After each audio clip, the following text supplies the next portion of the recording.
admit.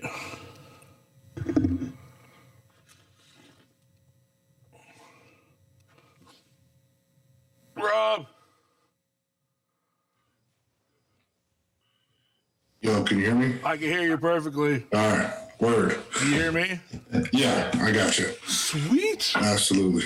I'm gonna lower you. You're on like a million. I come in hot. You come in hot. You come in hot. You come in louder than me. What the fuck? Hold on 1 second. Playing with these little dials and diodes and shit. I think we're good. So you can see me good? Yeah, I can see you good. All right, cool. Because I'm going to full screen you because you're actually on the TV. Word. So you are on. So I guess we can get this started. I think I'm recording. Welcome to the Troll Time Podcast, Rob. What's up, big dog? I'm glad to have you. This is like I think this is the first podcast talk show because I have a table now. I like your setup. I saw it before, man. You put in some work, some solid work. You know what happened was, so I don't know if you ever saw the first one I did. I broke the chair, so I keep breaking chairs, and then my belly's all out there and shit. And then I had the sofa, and the sofa was really cool, but then like you can see the belly and everything, and I didn't know for half an episode my belly button is hanging out and shit. I'm like, yo, that's weird as fuck. So I was like, I want a table, but I don't know. You ever watch like Space Goes Coast to Coast? I used to love that show. Yeah, dude. I used to watch this all the time. So yeah, I wanted a table, and then I was like, I wanted to have like, if I have like when I have you on or anybody, I don't want there to be no video. I want there to be a TV. So you're just like chilling on top of a blow-up doll. Right where I need to be. Exactly. Right in the right spot. Yeah. In the right spot. Almost lined up perfectly to the blow-up doll, so. I love it. You just need to beef it up. You need to go on those super heavyweight blow-up dolls. Oh my God. Do those exist? Oh, they exist. They exist? Oh man, plus size blow-up doll. Woo. What? I'll buy one. I'll get one for you. I'll like Photoshop it in. When I do Dan Bell, I'll get like 2 of them and put them together.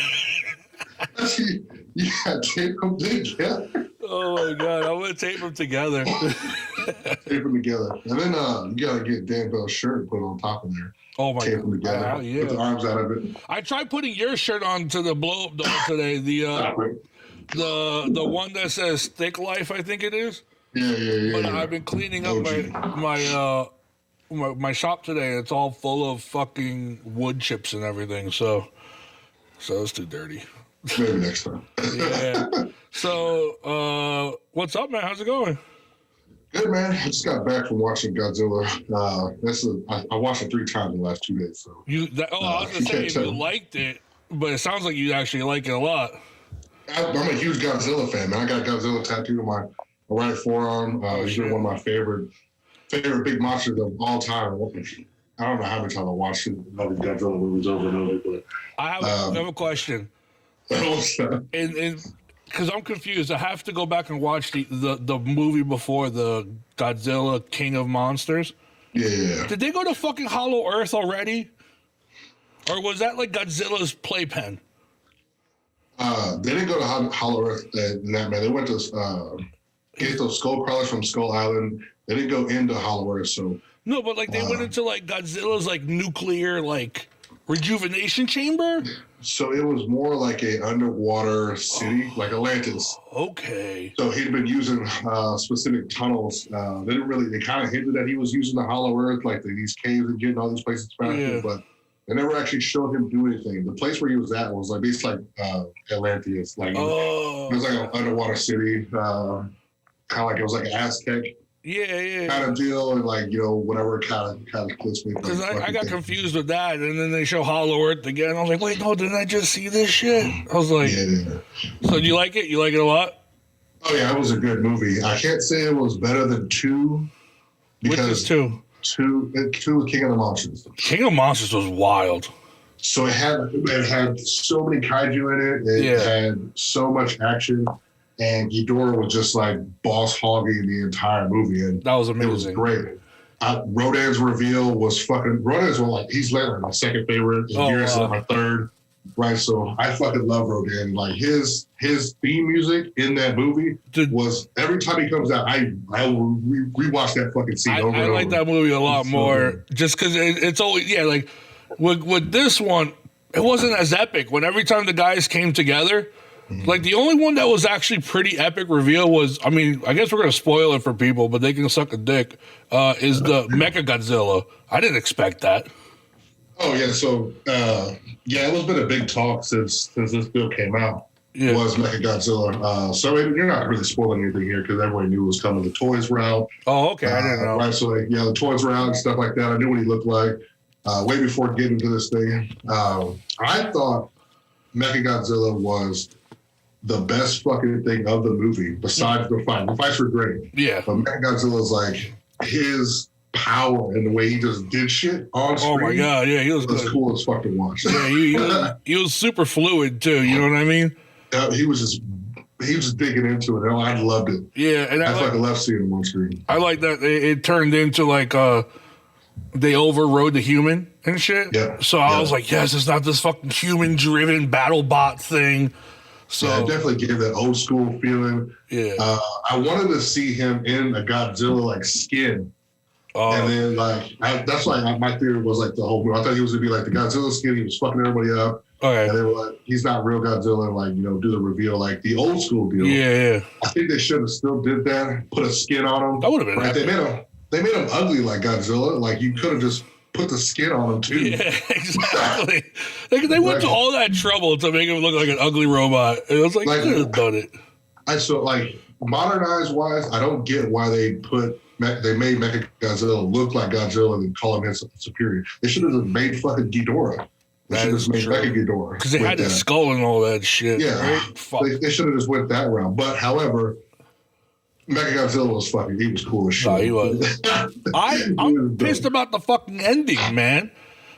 Every time I watch these blockbuster movies, dude, they hype the whole fight. It's gonna be Godzilla versus fucking King Kong. And at the end, they bro it out. And then they're cool. And I'm like, it's a money grab. I know.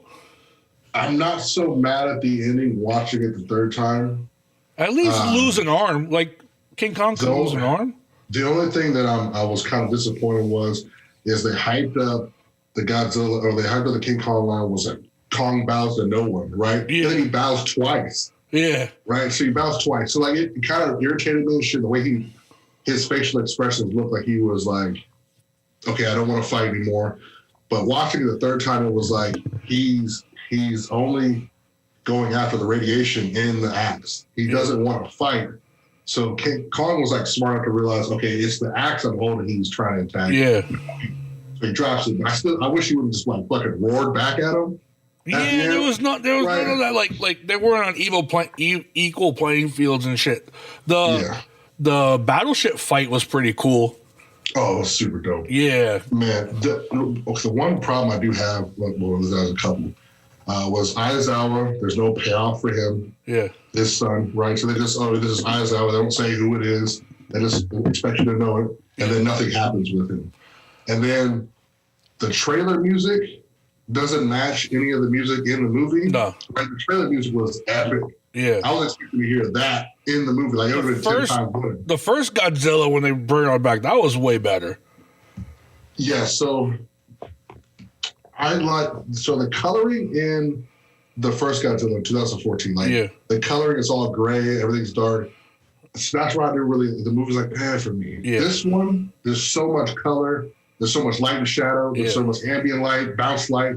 Right? We talk a lot about art stuff. So seeing that in the theater, just watching all the vibrant colors being bounced. A lot of it also is budget wise. When we ever wanted to cheat a VFX, you put a fight scene in the dark.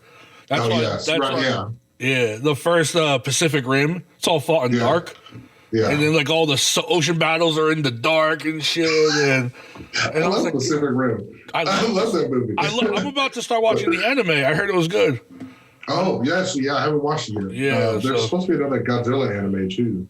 Not the one that those sucked. I'm sorry. Not the Godzilla Earth looking one. There's supposed to be another one. Okay, right? I think so. I don't know. I just know I saw the Pacific Rim. I want to watch that. Oh yeah, definitely. I didn't catch that for sure. I heard good things about it for sure. Yeah. So, but yeah, I mean, I'm like torn on the movie because I like it. I don't care about any of the human parts. The plot was fucking idiotic. Yeah. No, this plot was worse than the previous. I don't really want to watch a Godzilla movie for the humans or the plot. That's why King of the Monsters was so dope. Dude, that was like nonstop, relentless. Yeah. Yeah, it was just like fucking shit here, there, and there. I was like, yeah, okay, I'm digging this. Dude, and when that shit came out of the fucking volcano, I was like, oh. That was, and then they had it in slow motion and shit, and then had all the music going. And then rewatched his deal with Rodan and like turn the sound all the way up. I had this theme music in my playlist when I trained. Like I have the original one. Blow it up. Yeah, I have the original Godzilla playlist. Oh, man. I like to sleep to that shit. I like to go to bed epic. That's just whooping monsters' ass in your sleep. I like one of my favorite soundtracks to go to bed is the Tron soundtrack, the Daft Punk one. And I'm like, oh yeah, we're going into the zone. And then I'm out, bro. Man, but I'm up tripping dreams if you fucking. No, I'm not. I'm up in 30 minutes because of sleep apnea. Okay. So fucking tragic. Yeah. Tragic. But man, never get to sleep. What? You never get to sleep, man. I don't sleep, man. I'm trying to sleep. And then the mask. Do you don't have sleep apnea, right? I do. Do you have a mask? Do you use it? Oh, every night. I use the nostril one now because my beard's on this. Oh, so you can actually breathe through your nose? I can't breathe through my nose. Fuck. So not really. I can't really. I have like a deviated septum, so I can't really breathe that great. But when I sleep with the damn thing, even when I'm awake, I'll stay awake with that thing still on my face because it just shoots air in my face. And I can breathe. Do you sleep with your mouth open? Like, do you breathe with your mouth open? Like, not that I fucking notice. Like, I always sleep with my mouth like that. I always breathe through my mouth. So it's when I was without it, I'll definitely breathe through my mouth. But with this thing, it literally blows enough pressure of air into my nose, and I can just it gets in the rhythm. I can just go to sleep. Okay. I put earplugs in too. That thing makes wind noise, but so the earplugs was like not too long ago. I pop those in, lay down, and like I turn off all my shit. And dude, I'll wake up guaranteed because it's an automatic one, right? So I'll wake up guaranteed an hour, 2 hours, and the thing's just off me. I don't even know how it got off me. Yeah, it's a mask. Yeah. I didn't really like it so much. And you got to press it real tight, and you get the fucking. Yeah. The seal's not tight enough. Beard's too big. I sleep on my face, especially like on the side of my nose. Yeah. It'll just be all off and shit. So I didn't like a heavy force to like sleep on my back. I hate doing it. I had to sleep on my back. That's the only way I can sleep. I have to sleep on my sides. I can't do that, man, because then my arm falls asleep. Well, I have to. How do you do that? I have to. I have no choice. I can't. It's like there's too much pressure if I sleep on my face, and there's too much pressure if I sleep on my back. I try to sleep on my back, at least rest in between, like rolling around. Yeah. But every so often, I'll roll and switch sides, and I'll be able to go right back to sleep. But I have to sleep on my side. I sleep with a big ass body pillow too. Oh, okay. So like that thing really props me up sideways. Oh, you want to hear something funny about body pillows? So, for my brother, for his birthday in I think it was October, we you always get like a good gift. You always get him a gag gift. I got him a girlfriend pillow. Oh, God. And then I didn't know how serious you could go with these things. Yeah. And I got him a really fucking savage, like naked one and shit. And my grandmother saw it and everything. He still has it on his bed. That's wild. I was thinking about getting one of those. I need a body pillow, so yeah. They work, man. Yes, mine's like fuck it. It's pretty wide, and it's long. I wish I had a longer one. Right, so I'm 6 feet Yeah, dude, tall. this thing is fucking 5 foot.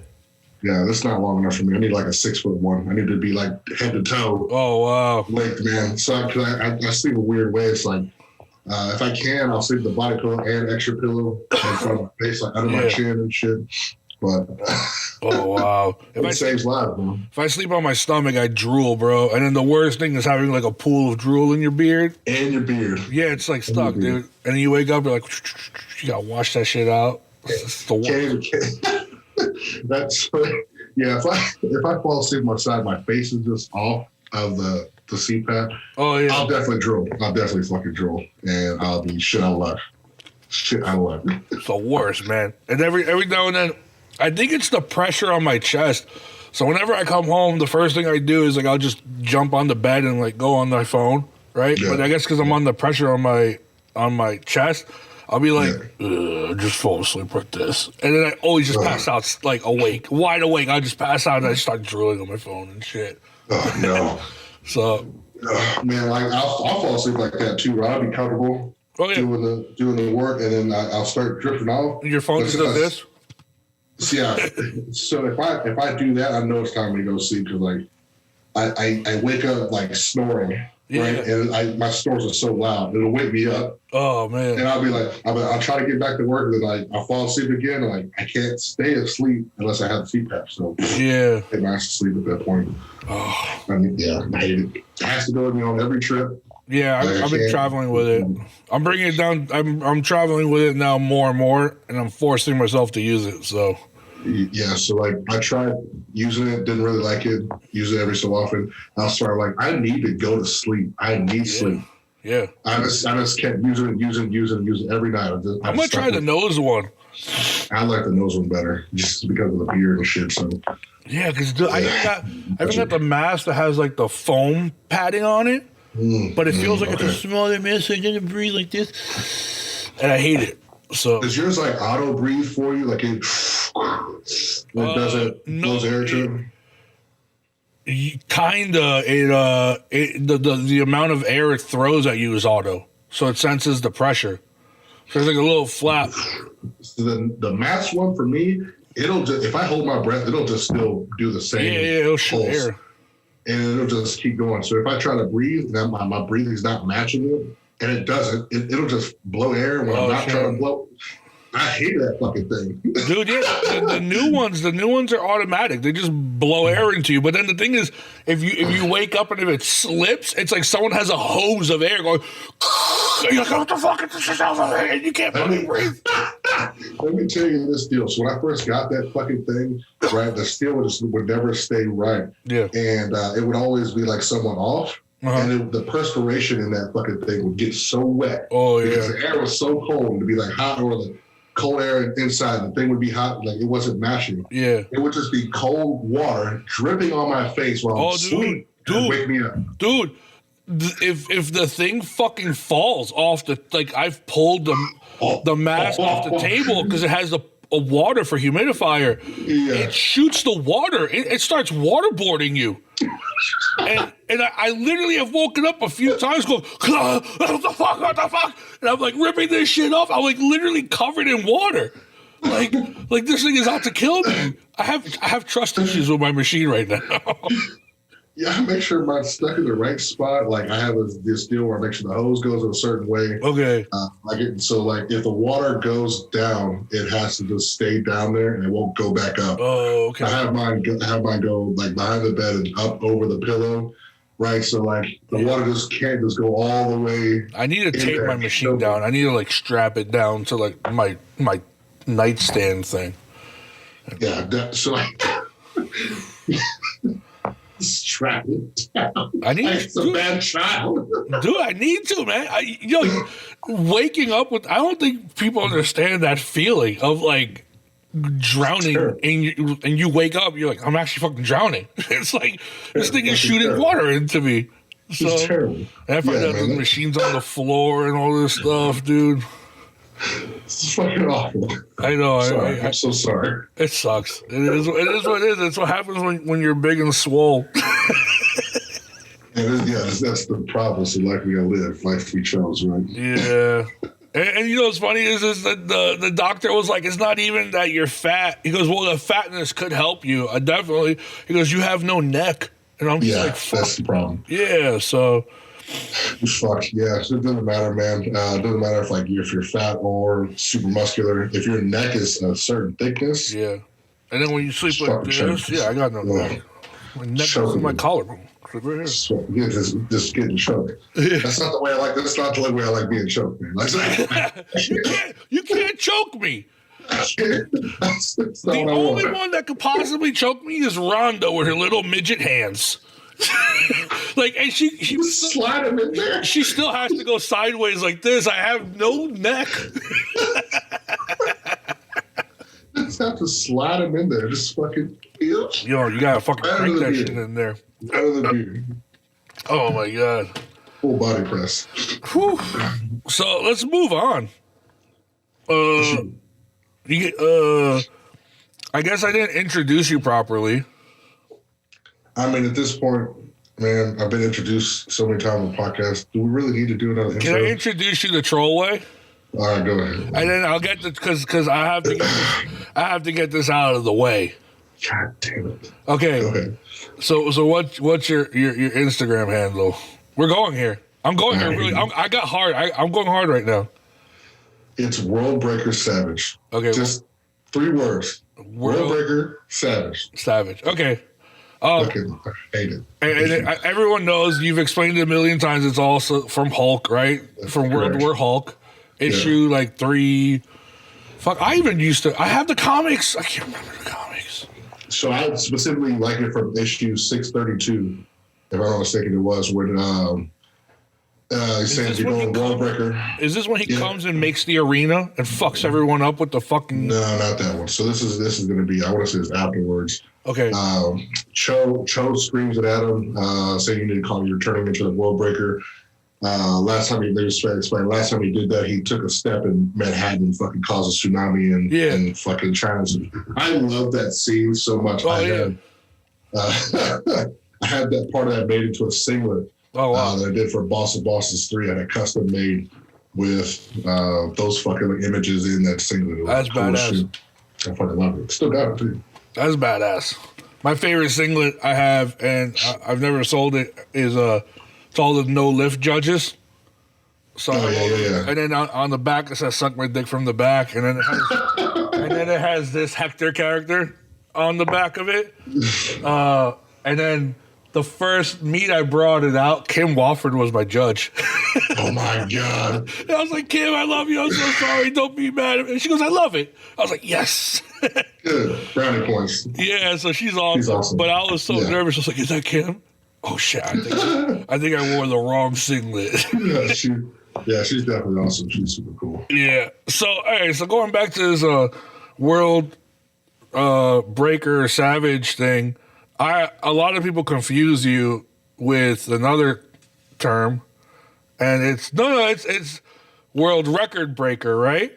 Yeah, World Record. Yeah, World Record Breaker Savage. I don't understand. They add another word in there too. A whole nother fucking word, not a couple letters. A whole nother word. Yeah, and that makes a really long Instagram name, which is kind of weird anyway. But so I like to call you World Record Breaker Savage. I know, but no, it's World. I actually don't put the breaker. I put World Record Savage, right? I'll take at least one word shorter. One word short, but no, it's about to get real right now. Oh God. Okay. So, all right. So I know you have sponsors and everything. You got clothing sponsors, and with Jared and Death Before Dishonor and Animal and all that shit. There's a cool thing with this podcast is because I despise influencers. Everybody that comes on the podcast gets their own 2% code. 2%. 2%. I'm not paying you shit for it. But it's what I call the 2%er club. So instead of like the Mile High Club. so World Breaker Savage 2 is a real code. Okay. All right. I dig it. So it's think of it more as like it's a club. Exclusive. It's exclusive club. Only people on the podcast get the fucking thing. This is the code that I want. That's the code I want. Okay, now here's the real uppercut. You had you did a podcast with Trevor. Huh? Right? And you guys talked about, oh man, there, like, good thing there isn't a fucking website. And then go, Frank would be such a troll that he would actually fucking do it. And I did it.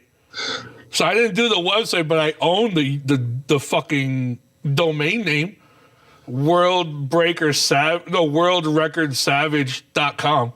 No, you don't. Yeah, I do. You do that? I'm fucking giving it. I'm gifting it to you. So you can have the actual domain.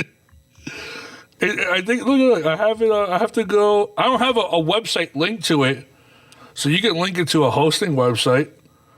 But it's World Record Savage. Yeah, World Record Savage. It should say that GoDaddy owns it. It doesn't let me pull it up. Well, anyway, I'm gonna give it to you so you can have control of it. I was reading the I've had this forever, and I was watching the podcast, and then they go, Frank would be such a troll, he actually would do it, and I just literally went, fuck yeah, I would. And so I said, fuck yeah, I would. I went straight to my GoDaddy account. I fucking went to domains, I typed it in, I bought that shit for like $10. So it's a real domain, bro. I'm glad I bought my own domain like 3 years ago or whatever. Because like when I started the World Breaker Savage Instagram name, nobody else had that deal besides like one deal that said World Breaker Hulk, right? Okay. On Instagram. So nobody else had that shit. I did a couple cool things like in the cage or whatever. It kind of blew up. Instagram has been kind of all over the place. Yeah. And there's so many other World Breaker so-and-so. Right, like I couldn't even change it to World Breaker Rob. No. Like I couldn't change it to anything else because there's so many of them now, and to me it's fucking weird. Like where the fuck did y'all come from? And so I'm glad I bought the domain because if I didn't buy the domain, somebody else could have. Yeah, and I've just been selling shit under my moniker, and I'm like, I'm glad I got that. And then now I have this one. Now you have the one where when people make the mistake of. It'll go to your real website and they'll be like, wait a second, this is a little confusing here. I'm gonna work that fucking thing and just put like random shit on there that you can't buy. Do it. It just doesn't go anywhere. It just clicks you on a bunch of shit. Put on those plus size blow up dolls. I'm just gonna superimpose my face onto them motherfuckers. Oh my god! Imagine if they offer that as a service. Do they offer that as a service for body pillows too? Oh my god! I'm pretty sure you could probably get them custom done and make them like that. Like I wouldn't do it myself, but if you were so inclined to superimpose somebody's face onto a body pillow and sleep with it, you could just. What if I? Okay, this is the next level trolling thing. What if I superimpose your face onto a Japanese girlfriend pillow, right? And then snuck it into all the prize packages for the Rob Hall Classic 4 for all the winners. I'll allow it. I'll allow that. That'll be fun. That'd be pretty epic. That'd be pretty wild. You'd be like, oh, what am I getting from Lift Evil? What the fuck is this? A Rob Hall girlfriend body pillow? 100%. Nobody's going to complain about that. No. At all. Not a one. Oh, my God. That's amazing. Rob Hall girlfriend body pillow? Japanese figure? Like, she's pretty. I'm sleeping with it. So this brought me up. Okay, so I had a podcast last night, and this situation came up, and we talked about it. This goes right into like weirdness. Really quick, I'll just bring this one up because I know you go into the freaky shit, right? And we'll get into that in a bit. But so I love horror movies, right? Yeah, Are you a horror movie fan? Big time. Okay. Absolutely. I love going to bed scared. Like I have a closet in my room that the doors are busted open, so it's just dark, right? So when I go to bed, I always tuck my toes, always under the covers and shit, right? Because that's a rule. That's a rule. Never have your toes exposed. And I look at the closet, and I'll literally say to the closet, "Don't fucking come out. I know there's a demon in there." Right? I'll go. That's how scared I am sometimes. Like the haunting movie, I mean the Netflix show, The Haunting on Hill House. Yes, that got me pretty good. Dude, that was a good one. That was a good one. I spoke to that closet every night after I saw that because I only watched that show at 2 a.m. You know what I mean? Yeah. I dig it. Yeah. I fucking love the thrill. I don't really get scared too easily. For some jump scares, they'll always pop out. But, I hate jump scares. I have a pretty vivid imagination, and I don't fucking like. I'll watch something like that and just start manifesting shit before I go to sleep. Yeah. When I fall asleep, like the worst possible shit just happens, and I gotta try to like get out of it, right? So if I watch a Jason movie, right, I literally have to. I manifest the shit in my head, and I have to escape the motherfucker. Sometimes like I can fight him. Sometimes I can't. Like I'll have to replay the fucking thing over like a video game and just try not to fucking die. No, but if it's a ghost movie, that ghost is coming for you. You can't stop a ghost. You're not a Ghostbuster, Rob. I'm sorry. You gotta fucking die and become a ghost yourself, man. Yeah. So then here's where the question comes out. We got really deep into it the other day or yesterday. If this demon were to come out to you, right? Where this is going. Pretty okay face. But we're talking about like, you know the movie Gremlin? Like she's just got fucking bat ears and shit. She's fucking got like forearms and hooves. And talons, and it's got wings and tails, and I don't know what else, some weird shit. But it had the body of Selma Hayek from Dusk Till Dawn. Would you let that demon come and haunt you? Because I would. Selma Hayek? Oh, absolutely. Even four titties. Oh. Even four titties. Oh. I don't care. Dusk Till Dawn, when I was growing up, man, I'll rewatch that movie all the time. Oh my God. That is my favorite scene where her she's fucking dancing on the table. And then they remade it in Dogma, and then they had the whole shit demon, but she's still just as hot in Dogma. Absolutely, Selma Hayek is chef's kiss of demons. Like, so you let okay, cool. And then, now this is where I drew the line. What, like, because my buddy was like, that's kind of freaky, and I'm like, well, yeah, but we're making up fantasy shit right now, right? so then he goes, okay, well, let's go further. I'm like, let's go. So he was like, well, what if you were on the road or whatever, and your car breaks down, and the fucking same type, super sexy, but it was a zombie. All the good parts were good, but all the other parts were like falling off and covered in maggots and shit. I'm not going there. I'm not fucking dead body. Is it still Selma Hayek? Yeah, the body's still Selma Hayek, but she's rotting and stinky and dead. But a zombie. How dead is she? Are we talking? She's a fucking zombie. Walking. I mean, you can get maggots and stuff within a few weeks, but after so long, they're not gonna have maggots. Yeah, but right? I mean, dead is dead, bro. Dead is dead. Does she still have a head? Yeah, still it's held together by a couple tendons. I'm not all the good parts. Yeah. That's where I drew the line at dead because that's an actual fetish. That I'm gonna have to pass. It's just you can't do it, man. I'm gonna have to pass. I mean, I'm freaky, but like I ain't that freaky. Oh no, I don't want to fucking like see maggots and shit. Like. The demon is still alive. The demon's good. Is it bright enough outside with your car being broke down to see anything? What's up? Oh, you see everything. Nah, no. Maybe if the moon was gone, like I couldn't see anything. Okay. No, that's why I drew the line. Okay, so I like where you stand on that. If you didn't know, like it was all dark, you didn't know, then all of a sudden your sensors start going off, you start seeing shit, feeling shit, like I have to call timeout. Your hair come out, and you're like, is that my hair or is that hair? It's just like, that's too much, man. I don't want to deal with that shit. Going so hard, pull her head off and shit. I'm not. No way. I'm not. I'm like, oh, shit. Even if she's dead, it gives me serial killer vibes of like, I don't know, I can't. You can't do that. Can't do that, things that you do with dead heads, I can't do it. I can't. That's why I stopped it, man. I was like, no, we're good. And I brought it up to some people today, and they're like, damn, man, that's just going way too far. The whole conversation is like, no, but it's all fantasy. We're just bringing it up hypothetically. Yeah, I mean, I would imagine somebody in The Walking Dead, like, fucking verse probably did that. Yeah. Trying to test it out.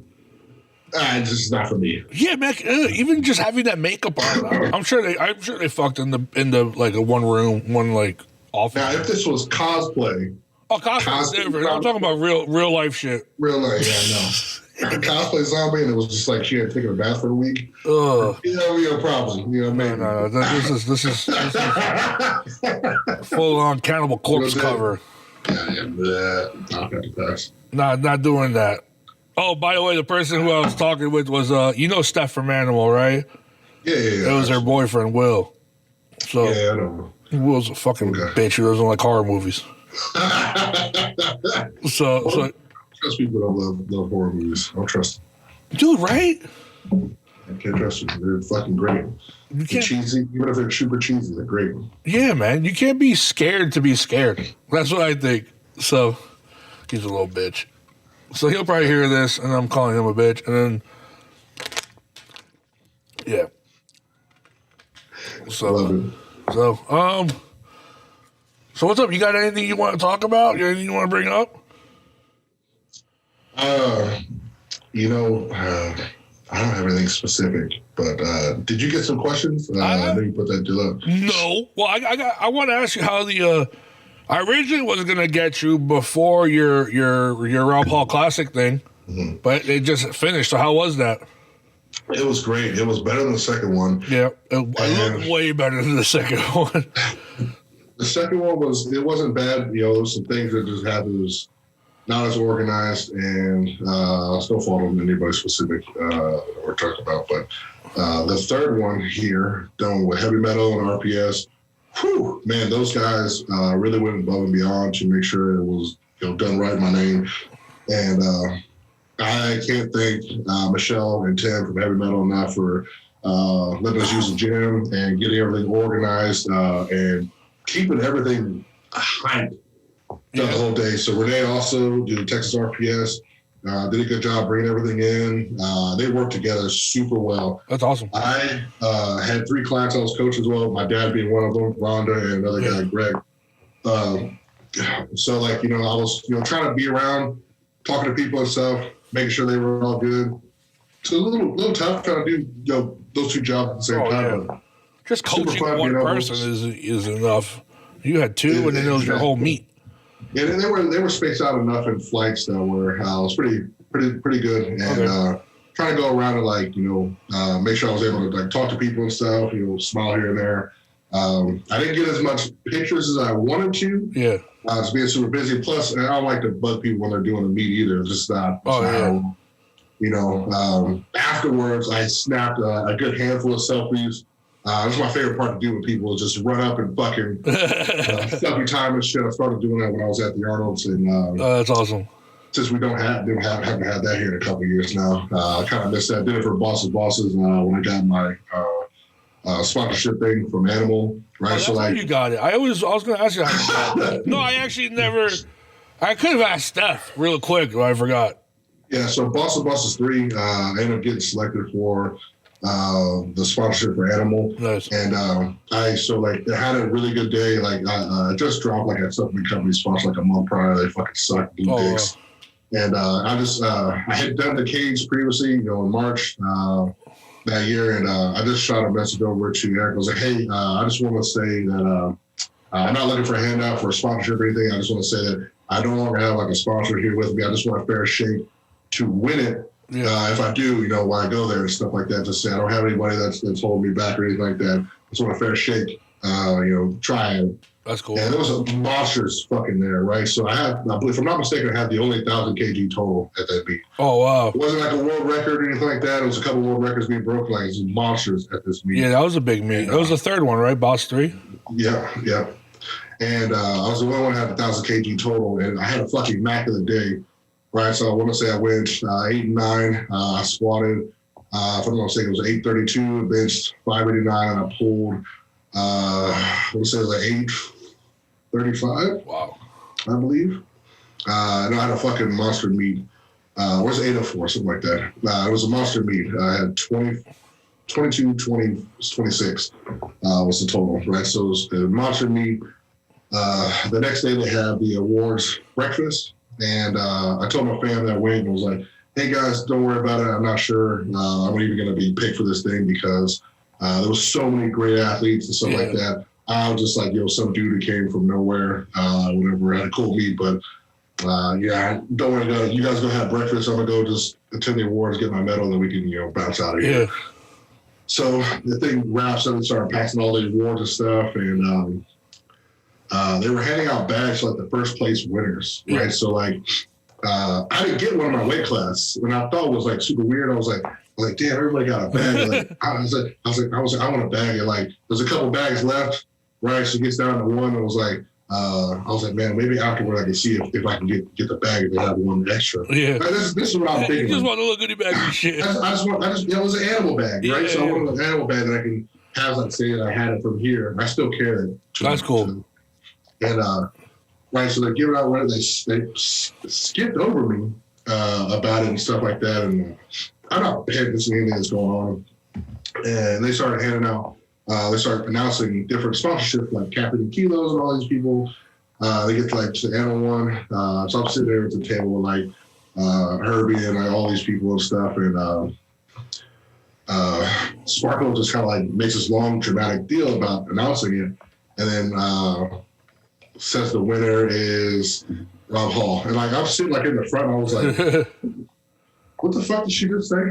I'm looking dead at her. She was looking at smiling, and I was like, no fucking way. No fucking way. No fucking way. That's fucking cool. My biggest goal was just to lift in the animal cage, right? I just wanted to make it there. Be like, some dude from a small town, working hard enough to be able to make it to the animal cage. And that was cool enough for me. And I was like, they announced that sponsorship deal for Boss of Bosses. I was like, maybe I might get a shot. Right, so I fucking gave it a shot. I worked super hard the whole time from March all the way to August. I went up there, gave Sparkle a hug and shit. I was damn near crying because I was so happy that that's fucking that big as shit. I'm just like some fucking regular dude from some small ass town, and never in a million years would I thought I'd be a part of that team and stuff. And I was like, I was just give my best and do everything I can to try. And she was just hugging me out and shit. It was like, did you not think it was going to pick you or whatever? Are you super happy? I was just excited. I was just sitting there hugging Sparkle for like the longest time. Dan was like fucking staring at me and shit. Motherfucker. And so I didn't have anybody to take pictures with me, right? So I slid out my phone real quick, put out a selfie mode. Everybody's got somebody taking pictures with me. I put it in selfie mode, grabbed Dan real quick and was like, fuck yeah! Selfie with them too, and I was like, man, this is what I need to do. So every time I go to like a big event, I'll just snap selfies. Everybody's like, hey, can you take a picture with me and shit? I'll just fucking grab him by the shoulder, and it just makes him smile and just fucking laugh. That's fucking cool shit. You see this front ass camera with my big ass cheesy ass smile on it, right? Like I did it to Chris Duffin one year, right? So like he rolls up a shot. He's like, hey Chris, mind if I get a picture with you quick? He's like, yeah, sure. So I fucking snatched him up and was like, oh, man. Yeah, this cheese. He was so serious, like just like 5 seconds ago, and like he had this cheesy smile. Oh, that's cool as fuck. It's always cool to do. I do. What I did at the Arnold was like I didn't like have the whole. I didn't do like selfies with people, but anytime somebody wanted a picture or like I went to like the Massonomics guys, I always had my booty shorts under my shorts. So anytime someone would take a picture, I just rip my shorts down. And then the best one was with Huck. And Huck is Huck is just like all there, like, hey, okay, I'll take a picture with you because we had the booth next to each other. And I just ripped my shorts. I goes, whoa, buddy, what the fuck? Oh, sir. Yeah, that's a good signature move, man. Yeah, I did. The booty shorts are my thing. So we'll do a selfie and then I'll be twerking. I'll just have to do a selfie with like your lower half and shit. Just fucking go up here, drop down real quick, and I'll do a handstand. I'll try a handstand on the wall or something. I don't know. We'll figure it out. I'll hold your ankles. I got you. Yeah, you holding me up like you caught me. I got this fat piece of shit in booty shorts. I'll hold you up like that. I'm taking you home. Oh no, you can't. I'm part of Dirty Jersey. Dragging your ass with me. Oh my god, that'd be fucking hilarious. Oh man, so that's cool. That's fucking wild. I didn't know that's how you got it. Yeah, So, man, super cool. I had a wild ass like kind of like first year like powerlifting and shit. yeah, you were all over the Uh, place.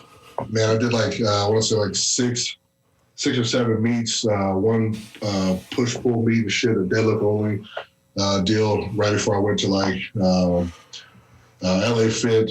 Now this is like almost like within 8 months, Wow. right? So like did all that shit. How'd your body feel after all that?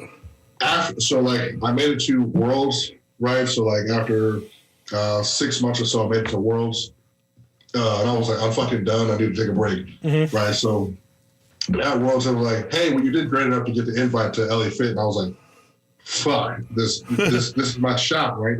I have to do this shot to get noticed, right? I have to get a higher total. I have to get the shot to get noticed, right? So I can like, push myself further. Like, hey, I was able to do this deal. This is what I got. So like, man, they're like those last month and a half or whatever to get to LA Fit were brutal, and I was training myself. So like, oh wow, I didn't deload, right? From like March, from like February of 2015, I didn't deload. I just kept training and training and training, right? Like I do these meets, get a big total, I start training harder again. Yeah. And like I just kept it moving. And like I learned more about programming and stuff. I didn't learn about deloading, but I still went hard as fuck on my supposed fourth week deloads and shit. Yeah. And then I made it to the Worlds, was fucking tired. I was like, okay, I can make it another like, 8 weeks. I can do another 8 weeks. Make it to LA Fit, had a great fucking meet. Great meet again. Yeah. But afterwards I got back and was like, I cannot do this. Your body's done. To stop. How old were you when you were doing that? I want to say I was 26 or so. That's so young. 26. That's young. Yeah, I think it was 26. Yeah, your body still holds together at that time. Yeah, I mean, so I've been training hard for years. Yeah. At that point, like, I was trying to be a bodybuilder, and this wasn't really panning out because I didn't want to diet down. When I tried to diet down, I was following some dudes like fucking Deal, and I remember trying to get ready for my first show, and I was supposed to start 13 weeks out, and I was supposed to get a diet plan from him, and he wouldn't give it to me until I went to go see him. He lives in fucking Dallas. It's a 3-hour drive. You don't have time to just drive 3 hours. So I finally make it when I'm 8 weeks out. And so I've been dieting myself. Yeah. I went from like 275 to like 255. You jump weight a lot. I do. And I was looking good, 255, right? Doing the right things, I thought. And he gives me this diet plan. It's literally almost double, if not triple, the amount of food volume that I was eating. And I was like, there's no fucking way that I could lose weight and do this show with this fucking amount of food. Yeah, it's ridiculous. Crazy. And I'm natty. Like, stop it. This is a diet plan for someone who's running too much gear. Yeah, like, it was way too much. So I was like, hey, you know what? I'm not gonna do this anymore. Fuck this show. Fuck you. I'm fucking out. I'm gonna go back to bulking again, and I fucking did. I started bulking back up. Got to like 280, and then I kind of fell into powerlifting by accident. Yeah. My friend Destiny was just like, man, you should try it. It was like, I want to be a bodybuilder. And like, I signed up for it like last minute. I barely made the deadline. I made a few other friends sign up with it. And we just went to fucking do this Texas Strength Classic for USAPL. And I fell in love with it. That's happened to me. I was like, it's nuts. Yeah. So like, man, I just kept signing up for them. Right. So like, not advisable to do for someone who's a beginner. But I wasn't really. My body wasn't a beginner. Yeah, I'd been training football, in the gym and stuff. You knew what was going on with your body, so it's different now because you have fucking people that literally just like, I want to start lifting. I want to start powerlifting day one, and then the accessories are like, I gotta do sets of 8 of. I was like, yo, that's the fun shit, man. I was like, that's the bro stuff. And I just used to do stuff till failure all the time. All the time, no matter what it was. So you couldn't drive home. Myself I would fuck myself up constantly, day in, day out, 5 to 6 days a week. No, all the time. Now I look at what you give me. I look at those sets. I'm like, I'm not doing one set more, bro. I was like, I'm not fucking with this. I was like, I'm dead as is. Bro, I'd be giving out some programs to people, and I'm like, good luck. Yeah. Good fucking luck. That's what you asked for. I see it sometimes. I'm like, he's mad at me, man. It's like this guy. What the fuck? Update your fucking program. God damn it. I gotta update. Yeah, now I'm making sure to put it in and shit. So I mean, looking at it like, all right. Then what did it make my job harder? Yeah. Work harder. I was like, fuck it, let's go. And then every now and then Steph will be like, oh, let's work in together. I was like, all right, cool. Rob gave me this. And Steph is like, what the fuck? She's like, I'm not doing that. I was like, well, I got her. I was like, fuck. I kind of got to. Yeah, you have to. Yeah. So I need you to. I want to get into something that bugs me, because I'm open to talk about it, and this is something that's always driven me fucking nuts about coaching and people that don't know better. Let's get into it. Okay, so I first went to you when I was like, I haven't lifted for a while, right? So I was like super out of shape, right? Yeah. And now I'm feeling a lot better, back on track, and hopefully a little bit more than where I was, right? Oh yeah. So absolutely. Right. So here's my thing, and I want to know your take on this, because and this involves people on gear and off gear, right? You know how they always say training is different or coaching is different for people that are on gear and off gear. Like, where's the gear program and where's the natty program? I want to know your thought on this, because I mean, so with me. I went to you when I was super out of shape. I'm still fucking out of shape, but I'm super out of it. And then I went through a bunch of like I kept feeling like shit. Now I figured out my issue was, right? So now I'm actually on shit and I'm feeling a lot. I know it's affecting me, but I don't feel like the program is changing at all, right? But I can tell you my recovery is through the roof, but that was what's been lacking for years. Yeah. You know what I mean? Man, so... I want my website program. I personally don't think a natty or geared program should be any different from each other. Yeah. What should be different is someone's skill level, training level, how often they've been able to train within the past so time. How long they've been picking up weights, right? Yeah. So I think that's going to be the difference between beginner, intermediate, and advanced. Powerlifting wise, there could be guys that are fucking beginner, and be on gear that can't handle the workload. Somebody that's natty, right? So it depends. Yeah, it depends. Like somebody that's natty intermediate or natty advanced. Can handle a workload that's pre-advanced, and someone who's a beginner on gear, never fucking touched the weight, probably couldn't handle that workload. Yeah. But it's also going to be difference of body structures and genetics as well too. So like my body, like me working with Josh Bryant's programming, works for me. Yeah. It's a lot of shit, it's a lot of volume. To me, fucking sometimes I look at it like fuck my life. Yeah. I'll do it like fuck my life. And then I'll get done like, it's a walk in the park, no big deal, right? So it doesn't bother me, but I've heard stories of people who do Josh's program, like it's too much volume. Well, it's also like, not everyone is meant for every, you know what I mean? And I think programs essentially work, and mostly if they're written correctly or written right, at least somewhat decently, anybody can make progress on any kind of program that's been written. Having a coach to kind of guide you and like tweak your programming instead of just kind of following a linear path of stuff. Yeah. Makes things a little bit better. They can review videos, they can go talk to you, they can get your feedback on stuff. But as far as like natty gear programming, I don't think there's any difference. There's different levels of skill, beginner, intermediate, advanced.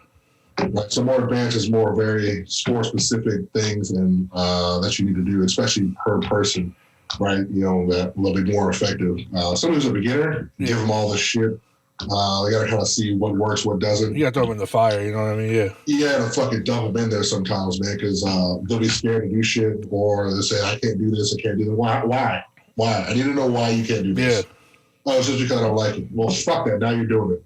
Right, so like you gotta test the waters with people, and like being a coach, especially early on, is being able to kind of identify what different types of people do what, right? So like you have your beginner, intermediate, advanced. I'm trying to like to say like keep it very simplistic. Yeah. So they're gonna follow into that deal. Like coaching wise, you'll tweak things here and there, but you want to stick with the bread and butter that pretty much works the basic. You want to go do some off the wall, random ass Instagram bullshit lifts that it's not gonna. Where's my fit chick day?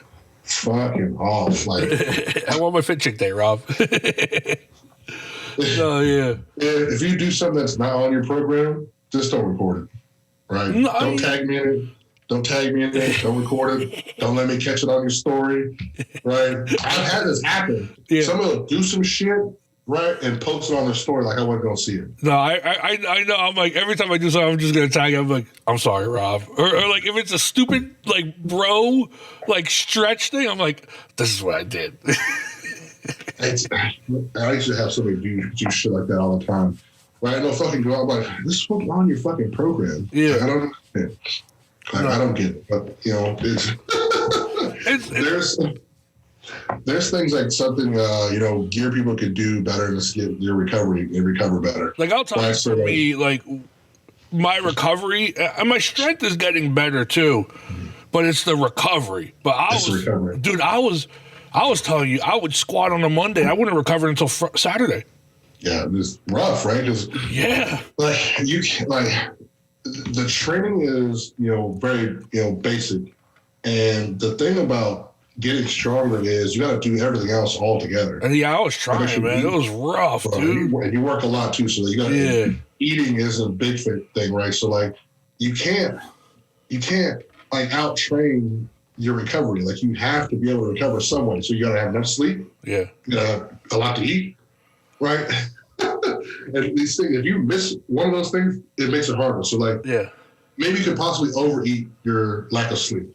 Maybe you could oversleep your lack of eating, right? And kind of like skate by a little bit more. But if you implement those two in there, the training progresses a lot smoother. Oh, yes, for sure. You start seeing more progress. So, add that on top of gear, then you can recover better and stuff, and you handle more, you know, different types of workloads. Oh my God! Specifically, so you can recover better. Yeah. Right, but sure, the bread and butter is going to be the same.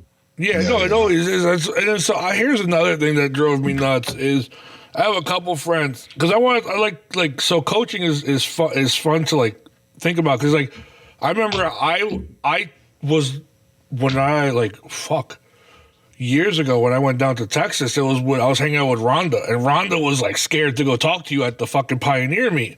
I was like, bitch, go over there and talk, you know what I mean? So it's cool to see her progress, right?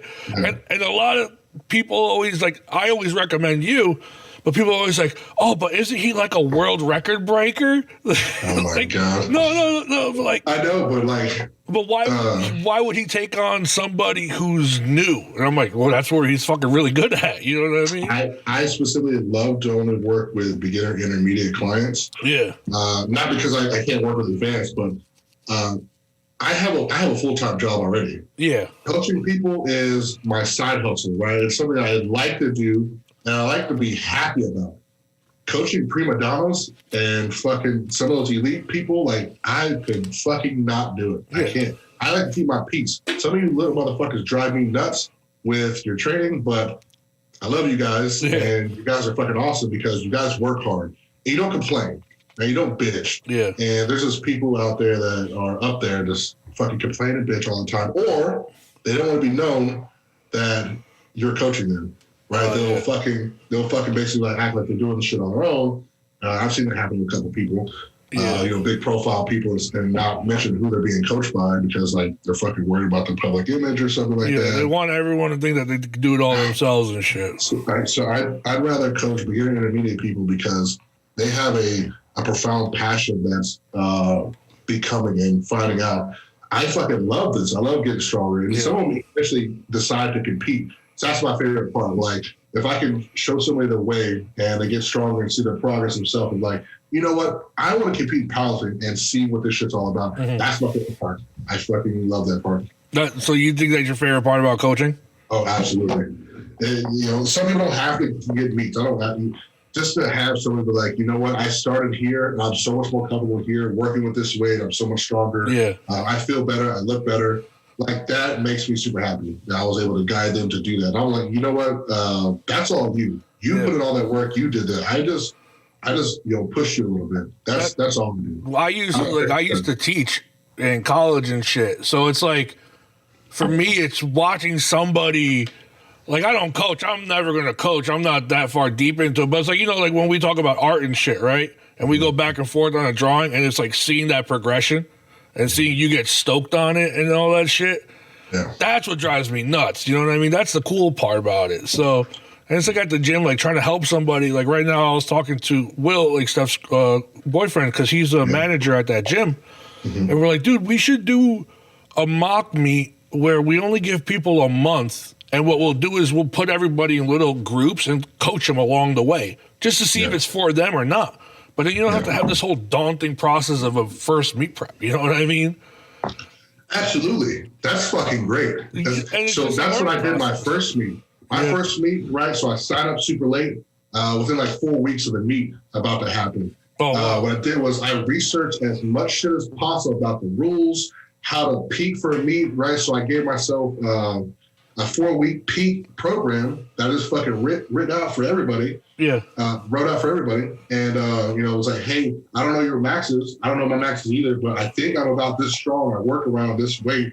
So if this is like where our thirds or max is going to be, we're going to work backwards, right? So I want to say it was like, we did like something like 75, 85, 90% or something like that. And then like, rested for the meat of the week just a little bit, and then jumped into the fucking thing. Yeah, because I think people get so caught up with like the whole process, and then they're like a lot of people can't handle that stress, but they also don't know what they're getting themselves into, and it's actually not that bad. They just kind of overthink shit. You know what I mean? Yeah.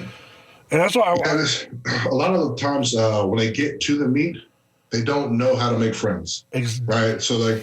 They're worried about shit. So if you could do it with somebody else, great. Do it in a group, great. If you're by yourself, talk to somebody there. Yeah. Because they're willing to help you out. Say, hey, I'm by myself. I'm not sure this is my first meet. I'm not sure what I need to do. That's why we were talking about. We want to do like a summer camp style where it's like you're forced into a group where like everybody will help everybody warm up in time, do and just kind of go through the flow of it. Like if it's not for them, it's not for them, but at least they kind of get an experience with it. Absolutely. Especially having somebody like, hey, new people who are trying to do powerlifting and trying to jump into a meet. Yeah. Just jump into the shit, right? So you see that you're in a flight with somebody, right? And that your name's next to theirs, and just find out who they are. Yeah. There's a lot of antisocial motherfuckers. Yeah. You mind if I warm up with you and stuff like that? I'm not super antisocial. I get in my zone when I lift, but I like to have fun and be comfortable around people. I mean, I do find myself in that kind of like shy part sometimes. I guess that's like the fucking antisocial artist in me. I'm just like by myself, so. But it's hard to like push yourself to get out there. You know what I mean? Yeah, and that's the cool thing about social media now, powerlifting. Like you can make friends before the meet. Oh yeah. Right. So like when I went to Boss of Bosses, Frank Daddy was one of my shit talk Frank Daddy for weeks before that. Right. There's some people I talked to. I got to meet in the cage that I carried on conversations with all the way to the meet. However, I get to the meet, right? I don't really know very many of those people like on a personal level. I kept to myself. I kept my back area right. But the fact is, like, once I started getting into warming up, like, myself and the meet, I was more comfortable, like, going around talking to people. So I'd go out, there'd be people like, hey, Rob, and stuff like that. I'm like, how the fuck do you know who I am? That's cool. Right? Like, I'll talk to them for a little bit and shit. And that's also why Animal picked me, is because I didn't sit in the back and sulk. Yeah. Like some powerful, like, they just fucking get back there and be like, I don't want to socialize with anybody. You're the angry West Side guy in the corner. Yeah, I'm like, it's fucking weird. No, I'm over here like I'm in the fucking last flight. I've got time. I can watch some of these lifts and stuff like that. I don't got to warm up yet. When it's time for me to warm up, I get my deal. And I found Frank Daddy. We just fucking went back and forth, shit talking each other. Yeah, he's fun as fuck. Right, so I found somebody to kick it with. I didn't have to kick it and talk to everybody, but I found one person that I can just kind of relax with. And it kind of just eases you up a bit, takes that stress off of you. And there's Gary Belkin, Pete Rubish, right? Kevin Oak, Herbie. Herbie was amazing to watch. Larry Wheels, I fucking ran into him and shit. The hotel Larry was Wheels. Fuck. He's a fucking clown of powerlifter. You want to hear a fucking story about fucking Larry and probably Otis, Black Tom Cruise guy? This bullshit. I'll say this. I don't like their fucking personalities. Right? You know what happened once? We did a Halloween thing at a local, because he used to go to the gym that I used to train at, this Jersey City barbell thing. Yep. And we did a Halloween. Larry Wheels, because he goes to the gym. He's a guest lifter or whatever. Everyone fucking went there to go suck his dick and meet Larry Wheels and shit. And then we all deadlifted. He deadlifted first. He tried to go for a 900 once, and then he gave away. We all were doing raffles, right? And he had a $500 raffle to give away $500, and I put my name in all the raffles as a joke, and I actually won that shit. And I says, I can't win it. I'm one of the sponsors for this event, so I gave it to somebody else. And then at the end of it, being nice, I just had like 2 packages of shirts, right?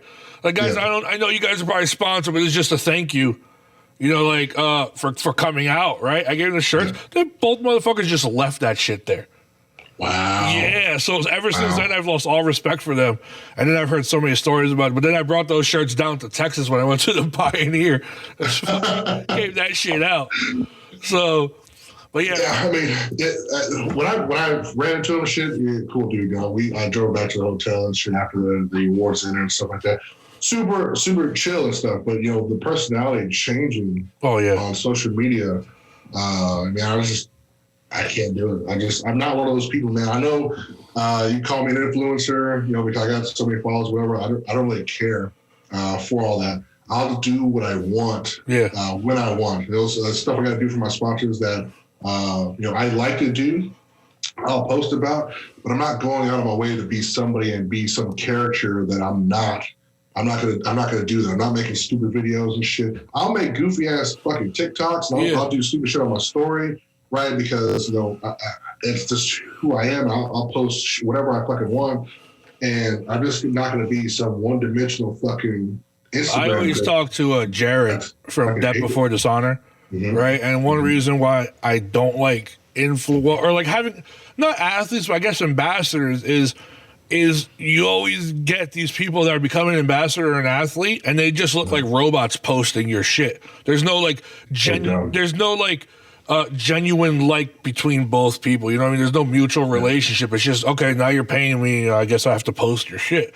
But you always are like pretty chill with your stuff. So you can kind of get that feel. So I always talk to them about that. Yeah, that's like, I don't want to make any of my posts sound like an ad. Yeah. Unless it's an ad for my stuff, like my programming or shirts that I made. Where's more of your shirts? I wear them. I post them on my art page, but where's more of your shirts, Rob? I want more thick shirts. I made the thick Gary one. I think it was the last one I made, and I'm supposed to make another one. Yeah, I'm supposed to make another one. I have not gotten to it. I have not done a lot of drawing as of late. I've been in a different headspace for the last few months. Just trying to refocus myself back into my lifting, and just I need to, because it's a centerpiece of who I am, and I haven't done it. Yeah.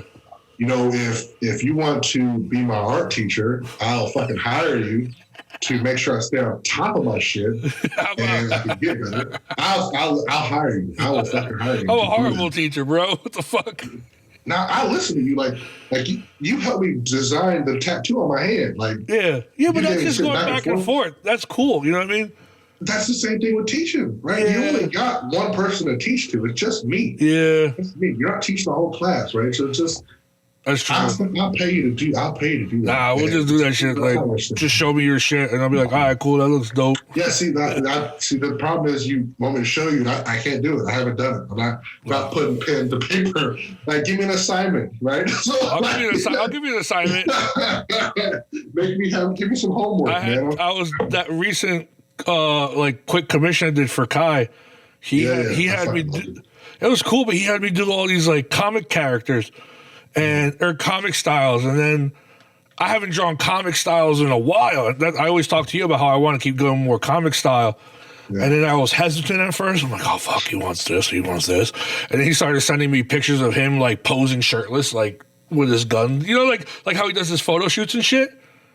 Right? No, but you know, his green screen photo shoot. So he'd be like, yo, I want something kind of like Spawn and Daredevil. And then he, like, I'll send him a thing. How do you think about this? He goes, that's cool. How about something like this? And just sends me one of his photo shoots, like him with a vest. I was like, that's different. He starts sending you one with the grapefruit in it. Yeah, that's when I go, let me just cut my check right now. Yeah, we're going to have to, part ways on that deal. No, but it was super fucking dope. You ever see Rob Pryor? I believe it's Rob Pryor. Do his artwork, and he leaves chicken heads in his art pieces. No. Okay, I love his fucking work. I've got a couple. I've got a Mecha Godzilla. I've got a ton of shit. I gotta see this. I gotta find it somewhere to show you. But he leaves chicken heads, like little, like an outline. Yeah. But like a signature, basically, in his artwork. That's amazing. And it's hidden somewhere. It's always hidden somewhere. I put dicks in everything. I did it. Cause I worked on. Yeah, you finish your thing. My point was like, you're doing your Kai Green things. I would say put a grapefruit. Oh my god! Somewhere picture, right? So like, something nonchalant, just have a grapefruit in there and stuff. And like post it on Reddit and say like, is this a grapefruit? Can anybody confirm that this did Kai Green's work and shit? And everybody start going for it and looking for it. Oh my god, that's the end of my work for Kai. Make the progress. Yeah, man, you gotta do it. I gotta go all the way. He'll respect that. That. Absolutely. He always jokes about it too, so I think he gets it. I put dicks in everything. When I did commercials, I remember you telling me that. It was the whole thing was like, so my whole thing was, when you grow up watching cartoons, I always grew up going, man, I wonder who are the people that are making these cartoons, right? They have to be like some kind of an adult. And then I just realized I ended up becoming one of those adults. And those adults just want to fuck with the kids and put dicks in things. So the Little Einstein, my first introduction was, you ever see the show Little Einsteins? Don't tell me that. My kid used to watch that all the time. There's an elephant. There's an elephant in that show, and the elephant stands up, and there's a giant cock. That wasn't mine. That was my teacher taught me how to do that. Jesus Christ. So he did that, and he goes, yeah, Frank, check it out. There's a fucking fat cock drawn on the belly of the thing. And I'm like, whoa, that's amazing. And ever since then, I've always like stuck in shit.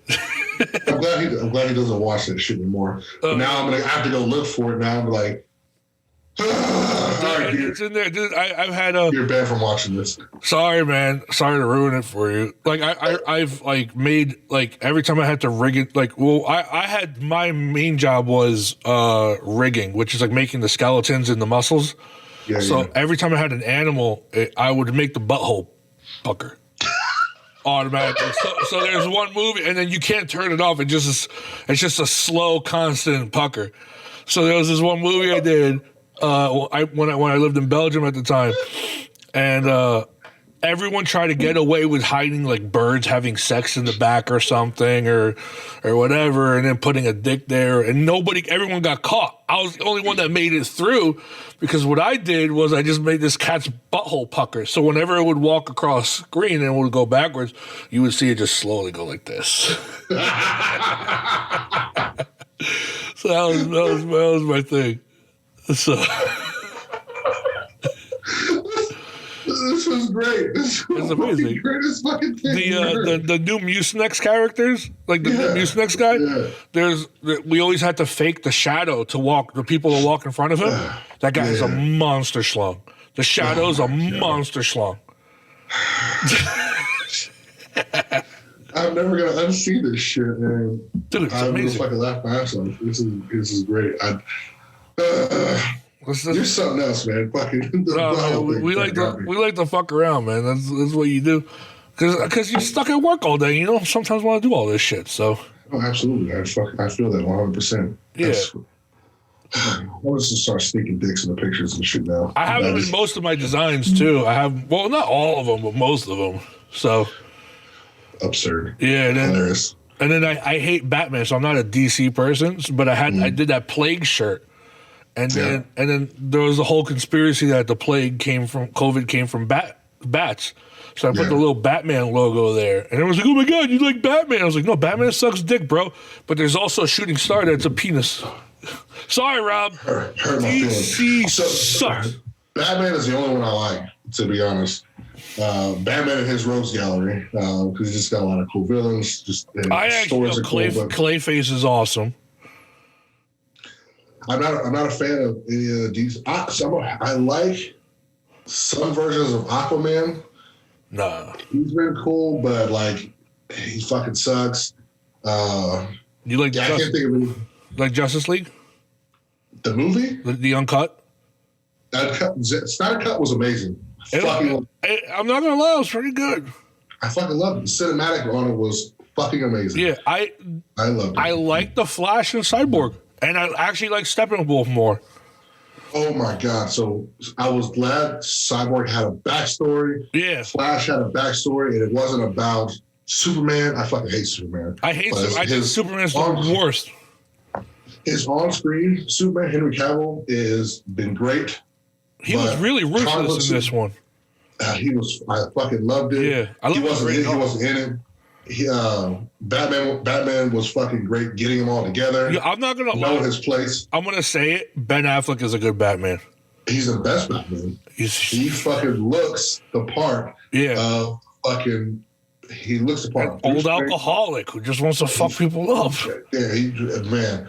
Batman versus Superman, when he was in the fucking warehouse and tearing people's shit apart. Yeah. I was like, this is the Batman. That's him. The only Batman I like is like obviously the Frank Miller Batman, the Dark Knight. Because there's that Batman, and then there's two other Batmans. There's Batman with Spawn, right? And then there's Batman with Judge Dredd. I don't know if you ever saw that comic.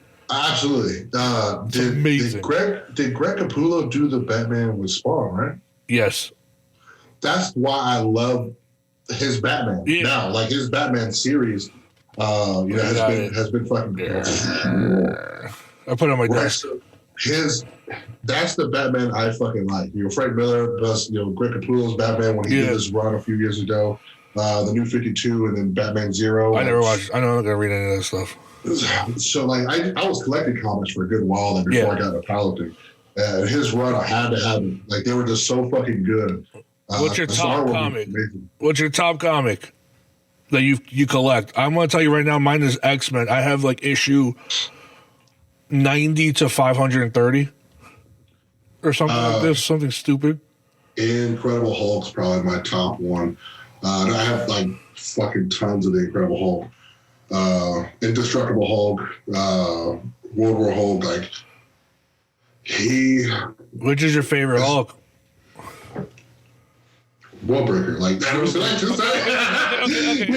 He's by far my favorite. So like, however, do you like Worldbreaker Hulk or Planet Hulk more, or like the evolution? Because that's a cool evolution. I like World War Hulk more than Planet Hulk. Okay, Planet Hulk was great.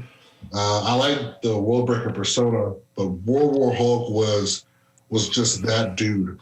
He had his fucking mind made up. Yeah. And say, you know what? I'm tired of you fucks. I'm going back. Fuck what you gotta say. Like him when he was fucking the dude from fucking Inhumans. Was it Black Bolt? Black Bolt. Black Bolt. Yeah. When he Black Bolt fucking screamed under shit, knocks him back, and he was like, I didn't come here for a whisper. I came to hear you scream. Yeah. That fucking scene. Oh my god, I literally love that series so much. And the new version of the Hulk they have out here now. I haven't caught up with that one. I heard it was good though. The Immortal Hulk or something. Yeah, the Immortal Hulk. So I gotta get the new series like the past like few weeks. I think I'm up to like 30s or so, probably mid 30s, and his character development from everything all together is all in this series, and it's so good, so good. Really? And he even goes to bat with how he's the Hulk, why he's the Hulk, who created him. Wow. He has his different versions of the Hulk that he talks about. Yeah. And I think it's one of the coolest fucking series in the fact, the way they just go around describing like how the Hulk is in the series. I fucking love it. That's cool as fuck. Another one is the running one with him is Thor. I've got a lot of Thor stuff too. Thor, yeah. Thor's run that's current.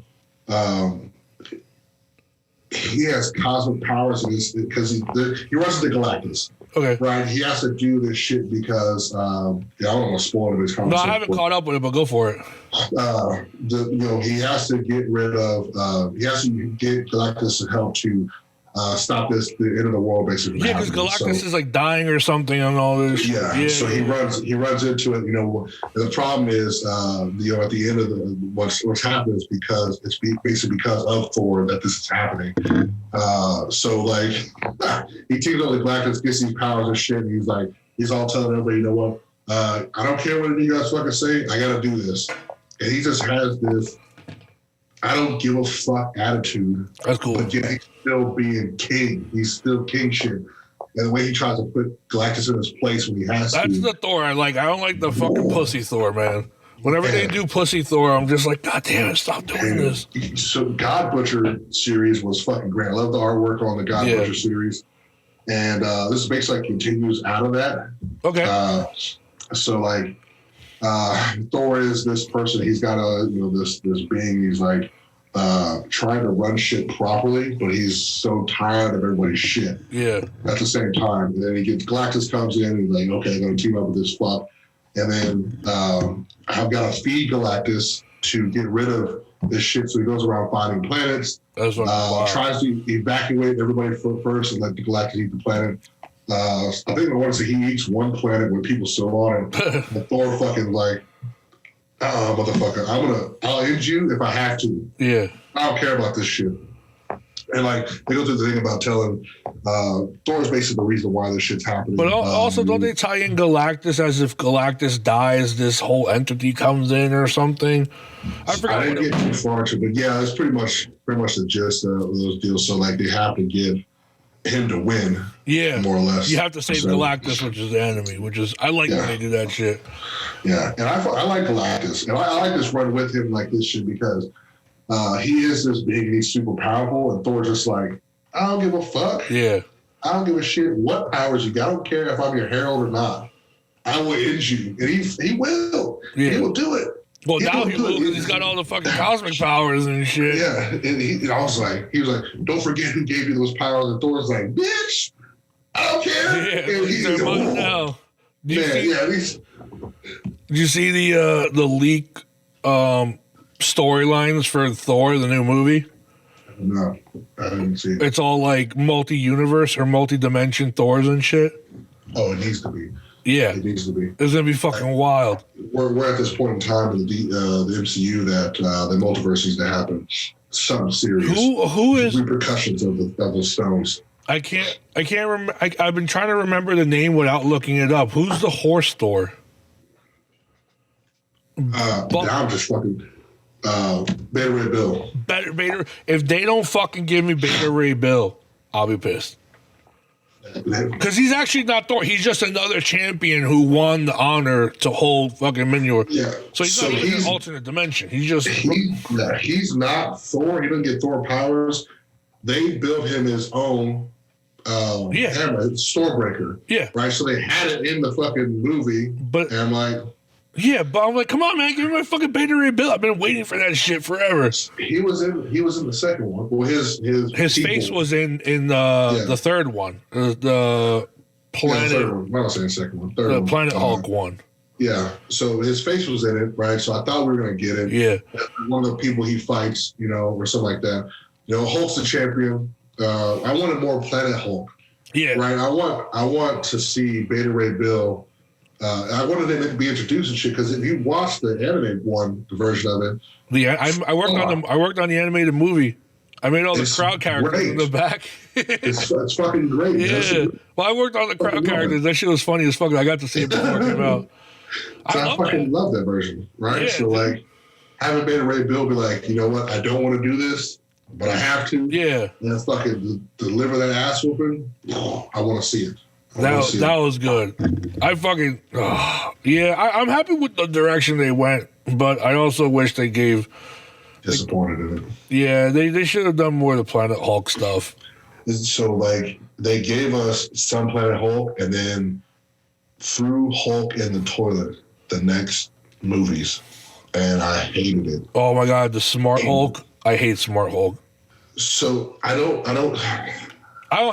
It's a fun dynamic in the movie, but to make that the whole fucking thing.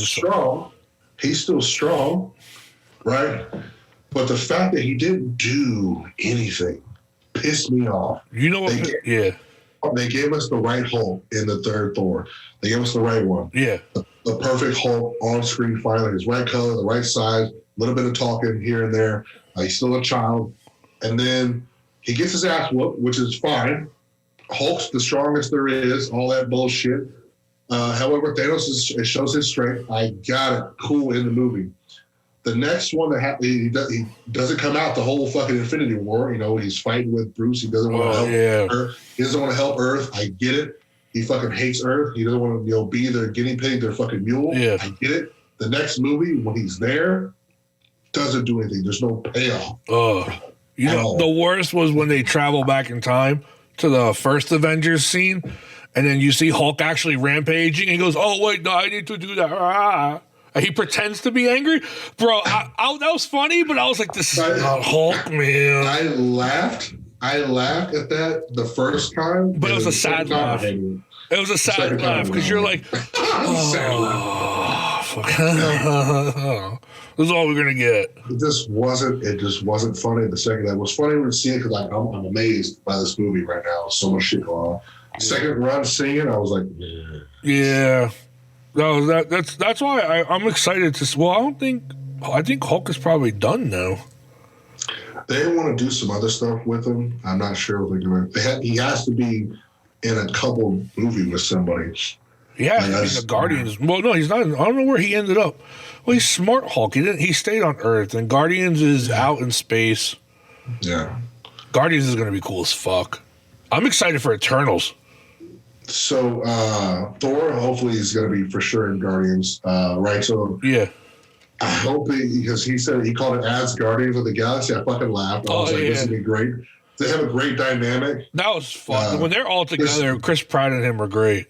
Hemsworth is fucking funny. He's funny. They probably use shit. He's funny. That's a Thor, right? He's still relatively young. Yeah, he's still funny. You know, all things considered, even though he's 1,500 years old, he's still young. And he's just fucking funny on screen when he's supposed to be. He's good when he's serious.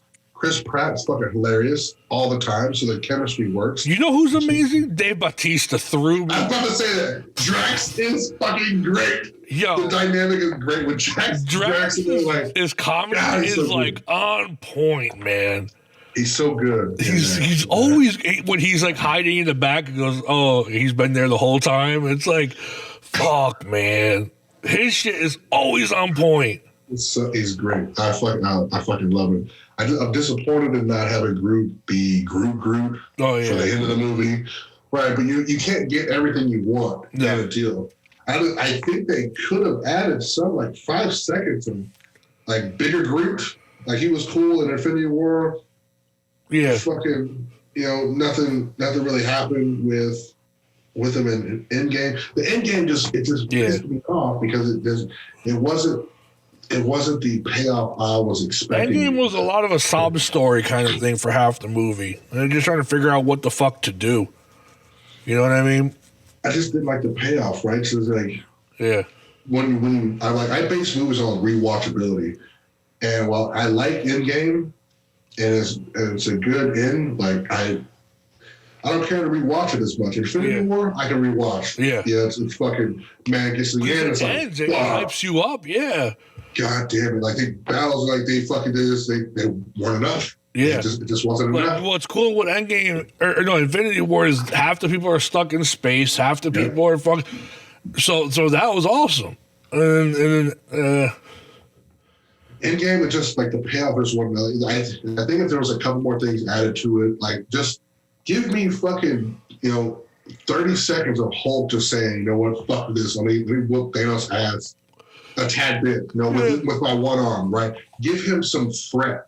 Give him some threat in there, right? Just like he started off with all these. You start off with these Avengers like this, the main group, and then you gave us the top three in there. Yeah. Where's Hulk? The Shield, the Captain America was kick ass when he had the shield and the hammer.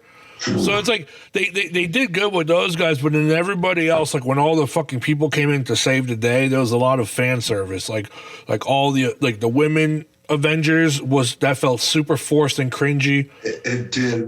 So I like the whole deal when they kind of walked on the screen like, yeah, cool, it's great. But then but the whole fight was just like felt like just fan service. It's literally because Captain Marvel came in hot. Yeah. She didn't need the team. I don't understand the logic. Yeah, I'm so hyped. Did you see Wanda? Oh, it's good. I love Wanda. I'm hyped for what is it? Not Captain Blue Marvel. That chick. You know the Captain Marvel girl, where she goes in and now she has like all the powers that she could, like the one girl that ended up being a superhero in Wanda. In one of it. Okay, yeah. She's like Blue Marvel or something like. In the comics, it's originally her dad, who became Blue. Is it Blue Marvel? I thought she was just Miss Marvel. I haven't caught up with the current fucking deal. Well, we're talking about Rambo, right? What's up? Talking about Rambo, right? Yeah. Yeah. I thought she became Captain Marvel, if not Miss Marvel. No, she becomes Blue Marvel. Well, in the comics, it's like her dad was Blue Marvel or something like this. So I think she becomes Blue Marvel. So I guess they're doing a Miss Marvel movie or a TV show? I saw that, but it's a different person. Oh, it is? I don't know. So. I have no idea. I don't know. I think she's in it, though. Person. So might be. That'd be weird. I don't know. Yeah, I thought they were gonna make her. I thought she became something different in the comics. Yeah, that's current or some shit. The way they do Captain Marvel in the comics is irritating, and the fucking movie is irritating. If they're gonna bring in X-Men, they should just bring in Rogue to steal her powers. Ooh, and then Rogue will be so hot, bro. Oh my god. Rogue is the shit. Yeah, so underrated, so fucking underrated. I know. So underrated. I can't wait for them to reboot X-Men and Fantastic Four and give us something special. I'm gonna tell you, dude. I love fucking Colossus. Is my favorite character. Period. No doubt. I'm a Colossus guy. I think it's the communist with the Cuban in me. I love Colossus. It is. You know what was one of my favorite deals at Colossus when he takes Juggernaut's helmet, becomes indestructible. Oh yeah. Yeah, I remember that. Yeah, I remember seeing that. Fear itself. It's one of my favorite versions of Colossus because it just looks super cool. Mine is Age of Apocalypse. Oh, okay. And then he has like one or two transformations before his heart gives out again. It's like I love fucking. I have like 4 statues of Colossus. But dude, I designed a singlet that was based off of Colossus's old school red. I did. I gave the idea to animals to, hey, I want to get the singlet made. They were like, no. It's too bright. You know, I might get away with it now, but like back then, like it was just like, it's too bright. We're like toned down. Yeah. And I was like, but it looks super cool though. I was gonna have Nightmare Muscle do it. It looks super cool. Nightmare, those guys can do it for you. Yeah, they did my Agent Venom singlet. Oh yeah. Beforehand, I fucking love that singlet. Bro, those guys are awesome. I love those guys. So, but what was I gonna say? Colossus. Yeah, dude, he was good in Deadpool, man. Oh yeah, I loved him in Deadpool. Deadpool was great, and the Juggernaut Deadpool fight that lived up to the hype. Yeah, I wish they would have did more of Juggernaut in it. He looked like he lived. I'm not mistaken. He looks like he gets out of the thing. Right? Ass raped with an electrical outlet. Yeah, but it shows him like kind of like get out of the fucking bird bath. Well, I don't think if his helmet didn't come off, he's still immortal. Right? I think so. I think that's the rule. If his helmet doesn't, they didn't explain it, but watching the slow mo, watching the slow mo of it, it looks like he gets out of the bird bath. Oh shit! Oh. Yeah, I'm in like conspiracy theories of fucking movies and shit when you watch stuff. People are like, did you see this? I'm like, what the fuck are you talking about? It shows him like get out of the fucking bird bath really fast. Okay. I'll look it up. I'll look it up. But I think it's if his helmet is on, I think he's still immortal. Or not immortal, indestructible. Yeah, I think that's the case. I don't think his son though is, I think he's immortal. I'm not sure. Chain 2, you ever heard of him? Who? Chain 2. So he's got Juggernaut's power. Okay. He doesn't need the crystal. Huh. And he's supposedly, if not stronger than the Hulk or anybody. Oh. Supposedly, I didn't really look too much into it. Is this new or is this old? That's old. Okay. This is old. But he's got so much power. He like fucking like punch a mountain and like disintegrate and shit. That's cool. So what I heard, I didn't read details into it, but I got across something that was like, yeah, hey, you ever heard of J2? He's fucking Juggernaut's son, blah, blah, blah. He's stronger than the whole. They probably just made this like too strong, and they're like, oh, we gotta just delete these. Yeah, it's an old fucking deal. Like he's blue colored. He looks like he's thick like Juggernaut. Okay. He doesn't have the crystal. Right, he's got all. I think he took like the fucking beams from like the Golden Bridge or whatever, and fucking wrapped around his hand or whatever. Oh, wow. Yeah, I think that was what it was. I had to go back and check. Wild as fuck. I fucking grew up with all that shit. I never heard of that. I have to see it. Me neither. I had to look it up and like these are the fucking thing. I had to look up more. Like I was like, what? Never heard of this fucking guy. But like he's Blue Juggernaut basically. Blue Juggernaut. Blue ball Juggernaut. He looks like a blue penis. He like looks like a blue god, dude. Blue condom penis. Like. He just built phallic shaped, right? You know, Juggernaut's like wide as fuck, but he looks like he's built phallic shaped. Oh my god. Jesus.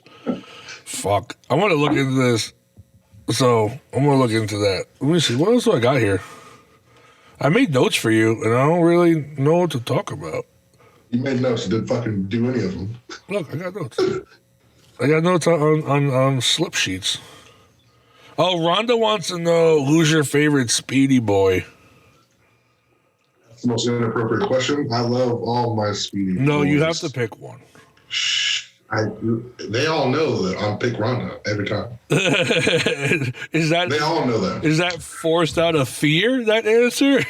Yeah, she's literally so lovable because she came into the game. Yeah. Not knowing a fucking thing about powerlifting. And it's like, I want to try it, right? So like I coached one of her exes and it was shit. I remember just that. Didn't follow his program. But I started coaching Rhonda and she's just so eager beaver with everything. Now, if she needs an explanation for something, she'll ask. And I'll give her a full detailed rundown of everything. Other than that, she just fucking follows us on a program, doesn't bat an eye for it, doesn't question it. I remember I walked her to heavy metal the first time because she was scared to go, so I went with her. So that was. I'm glad she went there. She had people that were comfortable, being able to give her advice and stuff like that. She's developed into such a powerhouse of a person. And it's cool to see because if you look back at her shit, it's like, and you look at my lips, like her fucking lips were like, yeah, I remember. Questionable. Very questionable. But you could tell she was strong as shit. Yeah, she had potential. Yeah. And when she got the technique and stuff, she's still working on it. And now she's handling weight that before would fucking bury her. Yeah, her deadlift, the one, was it the 336 or something like this? So she went from 363. No, but that was the last one. The second one. That second one flew. Yeah, the 336. Yeah, about 330. So, like, we opened her up kind of light, and whatever. And I know she wanted to go to, like, 360s. Yeah. And her last PR was, like, 347. Okay. I told her beforehand, I was like, I know you have 370 in you. Yeah. And she was fucking, like, I could see her looking at her text messages through the phone, like, what the fuck is he talking about? Like, I know you have this in you. And I told her that. And she was like, I don't know why you believe in me that much, but I'll take it. And I was like, I know you have it in you. And so, like, doing the fucking deal, like, where's the medium I can jump her at? Where there's, like, it's not going to be too much. Like, either way, if I jump her second high, either way, it's going to be a lot for one of these jumps. One of them's going to be a lot. Yeah. So we took the nonchalant 336, so she'd have enough energy to fight for whatever we give her for the third. So like, I probably could have gave her like 358 or like something a little higher, like 352 or something like that. Something a little higher than her last PR, but I think she needed the fight. Yeah. She had to have it. She fought that shit for like 10 seconds. So I whispered in her ear, I was like, she's not really like one of those hype people and stuff. So I whispered in her ear, I was like, make sure you do this. Tight up your back, upper back, drive through the ground and don't stop pulling. I didn't give her some very small fucking things to focus on. So much to think about, so much shit happening to me. I just gave her some fucking small things. I just kept saying, don't stop pulling. Whatever you do, don't stop pulling. Whatever you do, don't stop pulling. She didn't. She just fucking went out there and just said, fuck it. So, everybody's yelling all this shit for her. Even when I fucking if I try to yell, she wouldn't hear it. But if she would have kept her head up, she would have just like kept it up, she probably could have had that. Yeah. Because it was just skating by and she looked down and kind of stopped a little bit. She looked up and moved a little bit more. She looked down and it kind of stopped, and she would get to the point where she was going to start hitching and shit. But I feel if she would have just kept her head back and just did that and even fucking tried to like hyper extend it back like most people do. She would have had it. She could have like edged it out and pulled it up a little higher because she got to a point where just the back and forth is just going to kind of loosen you up. Yeah. Right? It's just a natural reaction to do because like you're seeing that you're trying to like what the fuck and like you're in this fight or flight mode and she just kept fighting for it, right? She just kept going. I was like, just keep your head still. Well, you forget something like with the. Like when I just did the 700 finally, that went up so much smoother than I expected. I almost fucked up because I thought it wasn't going to go off the ground. You know what I mean? I absolutely knew it was going to happen. You asked me to do it. I was like, you're going to get this. I knew it. But you know how that is, right? I know, yeah. So you shock. It's that shock in yourself. Yeah. And you go, oh fuck, and then that hesitation, like, and realizing it's actually going, you're like, oh, I gotta stick to the script. It was, you know what I mean? So it happens, it's a natural thing to happen, and that just comes with experience, right? Right, it's experience, man. The more you do it, the more often you be like, okay, I can do this. And the fact that she literally got off the platform. And not even fucking 2 minutes later, it was like, I don't want this for a second attempt. I want to be able to do this for a second attempt. That's crazy. Tells me she knows and now believes in herself that she can do it. Yeah. You watch, it's like, it was close. Yeah, no. It was close. Got to the point where she just ran out of mustard, right? So using all this energy for like your neck movement and stuff like that, you kind of don't have the energy to keep pulling. Oh my God, yeah. Just ran out of mustard, right? If she just had a little bit more energy I think she would have edged it out. That was wild. That was a good one. Awesome to see. Yeah, it's awesome to see. Are you want to go 9 for 9 or you just want to go YOLO on the third one and risk let's say was it the 7 for 9, 9 for 9? You know what I'm talking about? Yeah. So like my goal for not only myself and my clients is for them to go 9 for 9.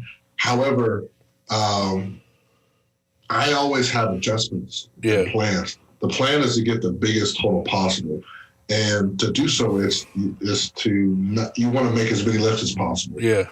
Right. But at the same time, I always have, for myself personally, and I always do it for my clients, I always give them like a goal to reach. And it was always, a certain expectation they're looking for. And what we agree upon. So usually they go pretty high. For 7 to 9 is usually a good amount, especially for win. Yeah. But for myself, I always have like a minimum total that I'm looking for and a maximum total I'm looking for. I always have like a little range, a happy range. Right, you're right. So like I'd prefer to have the maximum total 9 for 9. But however, if I get to a point where like I did this at a Corpus Christi meet when I broke the American record total. I went for a 600-pound bench press. I went for 589 on my second, nailed it, went for the 600, had a long pause I wasn't expecting for, and missed the 600, just barely on that third bench. This caused me to change my attempt selection for deadlifts. I still opened up with 771, if I'm not mistaken. And then on my second attempt, I went for 810. That's a big ass jump. Yeah. Normally, when I get like a 38 pound jump, yeah. burn the kilos. You don't want to go any more higher than like a 38 pound jump. I went from that 771 to 810. Like I had to have 810 to seal the deal for the total I wanted. Over 2,200 pounds. I had to have that deal. Yeah. Right. So I had to have that. And so I ended up with that baby. That netted me 2210 with that second attempt. Anything after that was just fucking icing on the cake. So I was like, you know what? Fucking like, give me 840. Right? Give me 845. I had the 810 and I was like, it's not like I YOLO'd it, but I came here for, more. Yeah. So give me the 845 because it's higher than my last, PR. So I want that. And I'm hyped up. It's the third deadlift. The energy's crazy. Fucking Kaler Willem there. He's fucking breaking records on deadlift and shit. Right. So like, I'm going right before this fucker because he's pulling so much. Yeah. And I have to go again. Right. So like I am hyped. I went for that 840 and shit, trying to pull it. Barely missed it. Then I got to watch him break the fucking record like 881, the 8 cones record and shit that week. It was insane to watch in person. Like, it's hype, those little things. It's not like I YOLO'd it, but at the same time, based off of the excitement level that you have onto it, sometimes you got to make those decisions. You got to do it. You can be nonchalant, but it's the last lift of the day. Literally, it's like your last fucking lift. I got the total I was looking for. Now I try to add to it. I can add 5 or 10 pounds here and there, but at that point I was so excited. I was like, you know what? This moves good. Yeah. I could probably, in the moment, like I could definitely do another 10 pounds, but I could probably do 30 because I'm super hyped up. There's a hype, man. I got you. Yeah. So like, I did, and it didn't pan out, but at the same time, like when I called it, I was like, I could do this. I had that at the last meet. I think it was the meet before I signed up with you, but I think it was a 10-hour fucking RPS meet. So I was like, whatever hype I had a lunch, I had a snack, I had a nap, and I was fucking gone. I was done, dude. I was like, bro, if the meet's long enough for me to eat twice with and fucking take a nap for, it's too long. That was too. I mean, I don't blame me. I don't blame the meat. I blame my conditioning for that. But still, 10 hours, bro. That's way too long. For me, it's way too long for me. Yeah, and it was mixed. It was RPS meets they're mixed with equipped lifters and normal lifters for super heavyweight day. Yeah, especially it depends on how many. We had some equipped lifters in the Royal Ball Classic and went from 9 to basically 5 o'clock. A little after 5, almost 6 o'clock. Right, we had 120 lifters that day. Yeah, fuck all that. Fuck all that. I'm not a fan of it. What's next for Rob Hall Classic 4? Man, we're still riding high off that, to be honest, off the third one, and haven't really discussed anything. I would love to do it with a Texas RPS again for sure. Okay. I'd love to do a heavy metal again. Even if it's at the same venue at the gym, it's cool. I always want to expand it and make it bigger, and make it a bigger spectacle. Per se, not so many. The Rob Hall Classic Showdown. I'm not doing all that. So the thing with my meet, I like how it has this inclusiveness of beginner, intermediate. That's my favorite part about your meet.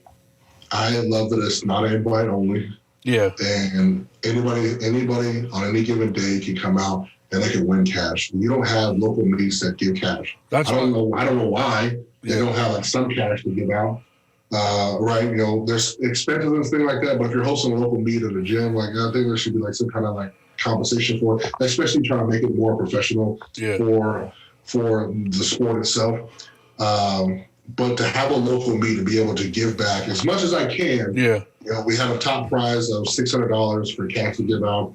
I want to say it was $300 for the second and $100 for the third for top wilks. And then not only top of that, the top 2, male and female, both got a power bar from Elite FTS. They were generous enough to donate a power bar for each of those categories. That's cool as fuck. Not only that, he got another fucking $400, $500 bar on top of that. So there was another $2K in gifts that we just gave out, on top of the awards and medals and stuff like that.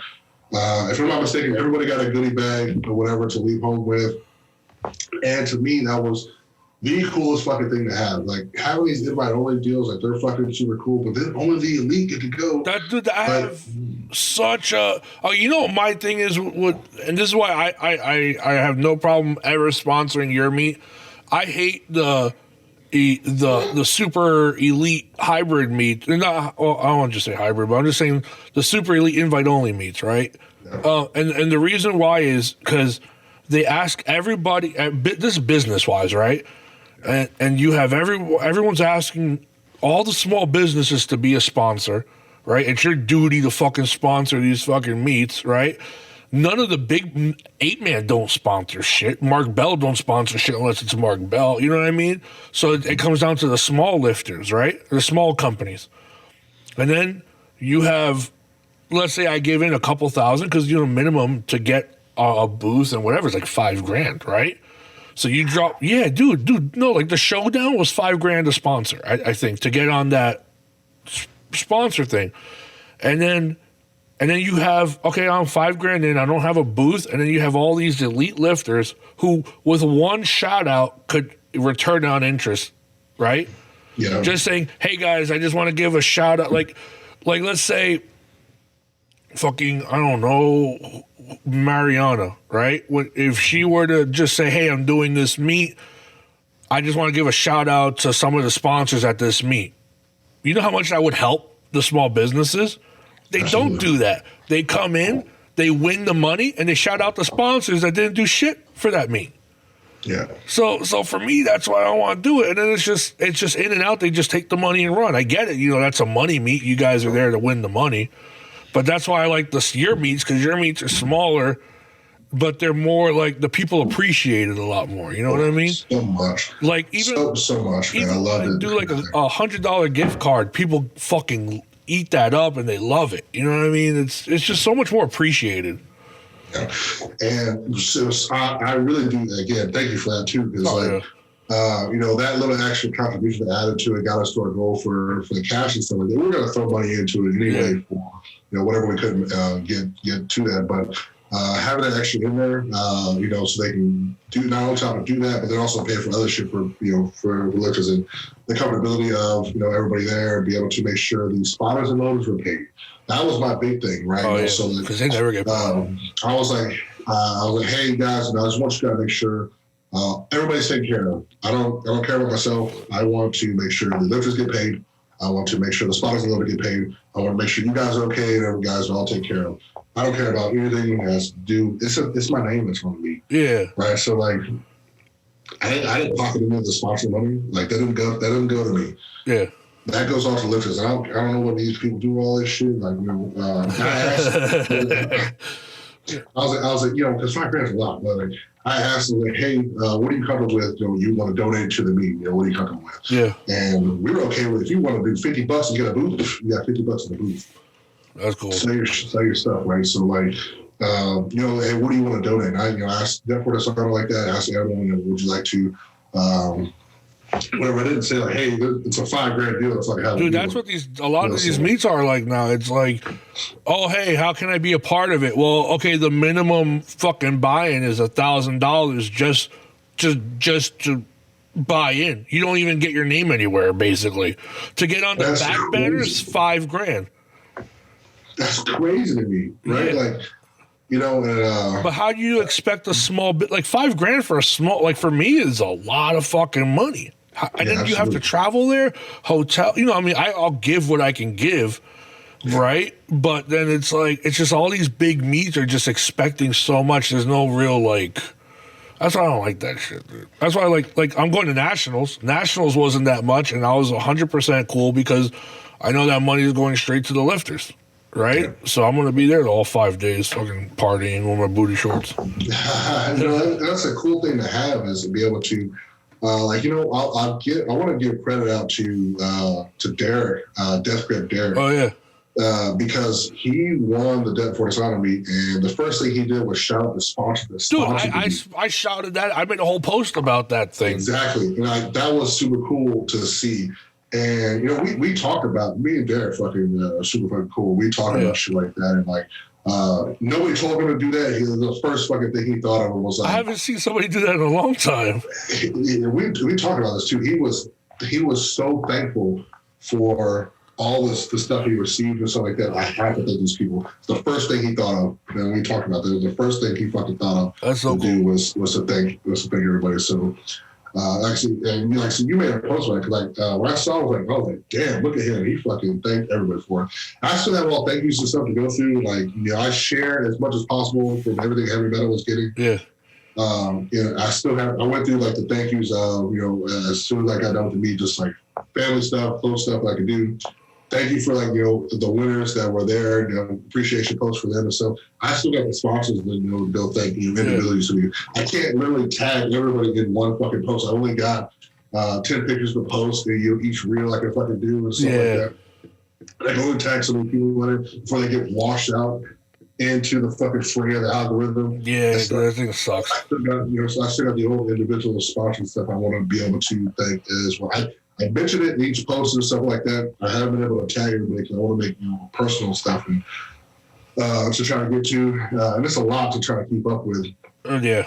But I want to get our own special shout out and thank you to all them and stuff like that too, because without them, this whole deal, like the payout for everything wouldn't have been possible. Yeah. And for me, I'm super appreciative of everybody who donated and put into it and stuff like that. Was everybody local from like San Antonio? If not most of them, yeah. That's cool. Yeah. So like the cool thing was, having the outdoor area and stuff like that, I thought was super cool. Because not only we reached capacity for a couple times there, but there was an outdoor area that people would chill out at. Especially when they have the people to watch, then you go chill out at. There's a food truck there, there's stuff to play with, booths and stuff to visit outside and stuff like that. Cool. So like it was just cool to have all around, and it was nice to see the community as a whole. Yeah. Right when I first got into powerlifting, what made me love it was the community, the aspect of all the people there and meeting the people. One of the guys I competed with, named Renee Maldonado, he's gone through a shit ton of stuff. He was fucking shot at one point through my whole powerlifting career. Right, so like we stayed in touch. He was my first basically friend I made from college and stuff like that. He believed in me from the start, from the jump. Didn't even know who the fuck I was. I was like, you're gonna go somewhere for sure. Make it full circle. He competed at my meet. Right? So we did a team together. We competed as a team together. My second meet, always to the point where he's competing at my own meet. That's fucking cool. It was just cool to talk to him because we've touched all these years and shit to see that there. Yeah. And be like, he was just like, man, I'm so thankful that you became who you became and have given back to all these people and include all these people and stuff like that. Super cool to see. And I'm just so thankful for that's fucking awesome. Like if I never compete again, if I never make it my goal and don't get up to the top power in the world, if I never make it, if I fucking die tomorrow, I'd be okay with the things that I've done and happy where it progressed to, like the amount of people I was able to touch and reach. Yeah. On a real level and not some fucking fake character that I built. Just not off some fucking bullshit ass. Well, you seem like you really enjoy like the whole like just watching people progress. You know what I mean? Like, dude, I know exactly how that feels. It's like it's the coolest fucking thing in the world when you see someone figure something out. It's like, I mean, it's awesome.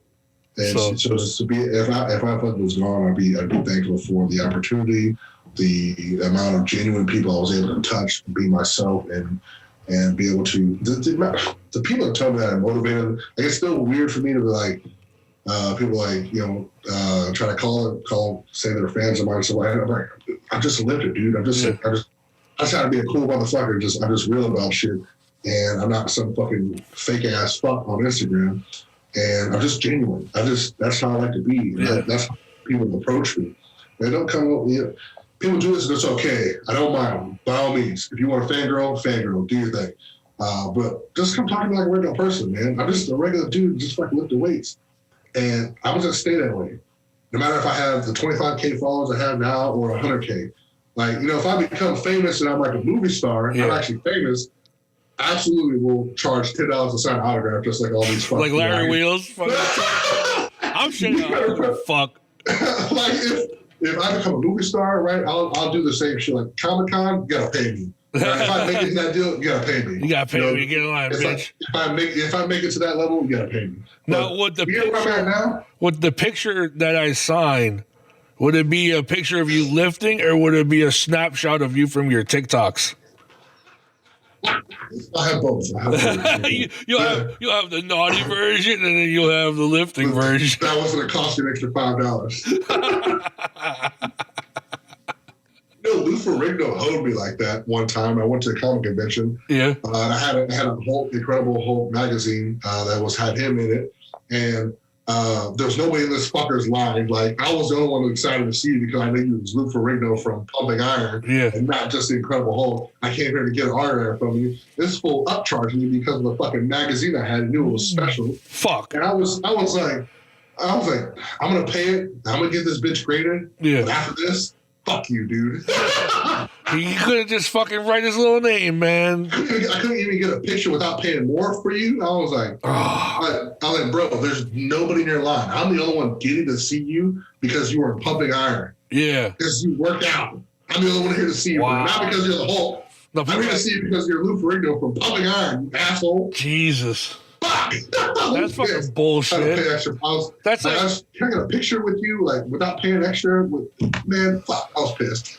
Yeah, dude. Fuck that. I don't do that whole. I used to go to all the cons and shit, but once I found out, like, they're so what's the crabby. Yeah. I think like all the wrestlers and shit. Like I saw Kevin Nash once. Oh, he's an asshole. So I heard. Yeah, he's just sitting. You know who's an asshole, man? Who artist wise threw me off? Simon Beasley. Oh wow. He was just drunk and drawing the whole fucking weekend. Man, you know who was super cool that I met? I want to say his name was Ed Newman. Okay. Newer artist and stuff. He working on some new stuff. He did a Venomized Hulk and a Deadpool Batman, a Batman Deadpool. Wow. Custom artwork and shit for me at I think it was a San Antonio convention. And it was fucking super cool. It cost me an arm and a leg. Right, that's why I got two done from him. They cost so expensive now. It didn't cost a lot, so I got two done from him because it didn't cost a lot. So I got a Venomized Hulk and a serious Batman Deadpool. Like he had Deadpool logo and shit. It was a cool fucking deal. It cost around. So I went and found a blank cover and had him do two. Right, so I had another one, so you could do two. I got a War Machine done from that fucker. He listen here. I had a blank cover, fucking mint condition, no creases on it, nothing. It was a fucking blank. This fucker drew War Machine on there, creased up the binding of it and shit. So I got it graded too, so he signed it. Yeah. He drew on it, right? It was like just a regular fucking sketch. Yeah. Pitch sketch. It was mediocre. Yeah. Creased it all up, got it. So it was already gonna get fucking shit on because now I'm getting graded. Like they're like, okay, there's creases on it. Like it's like he fucking just did this to it on purpose just to fuck with you. Oh. Yeah, I was like, why did you do it? All you had to do was draw on the cover of it, you cocksucker. Yeah. And give it back.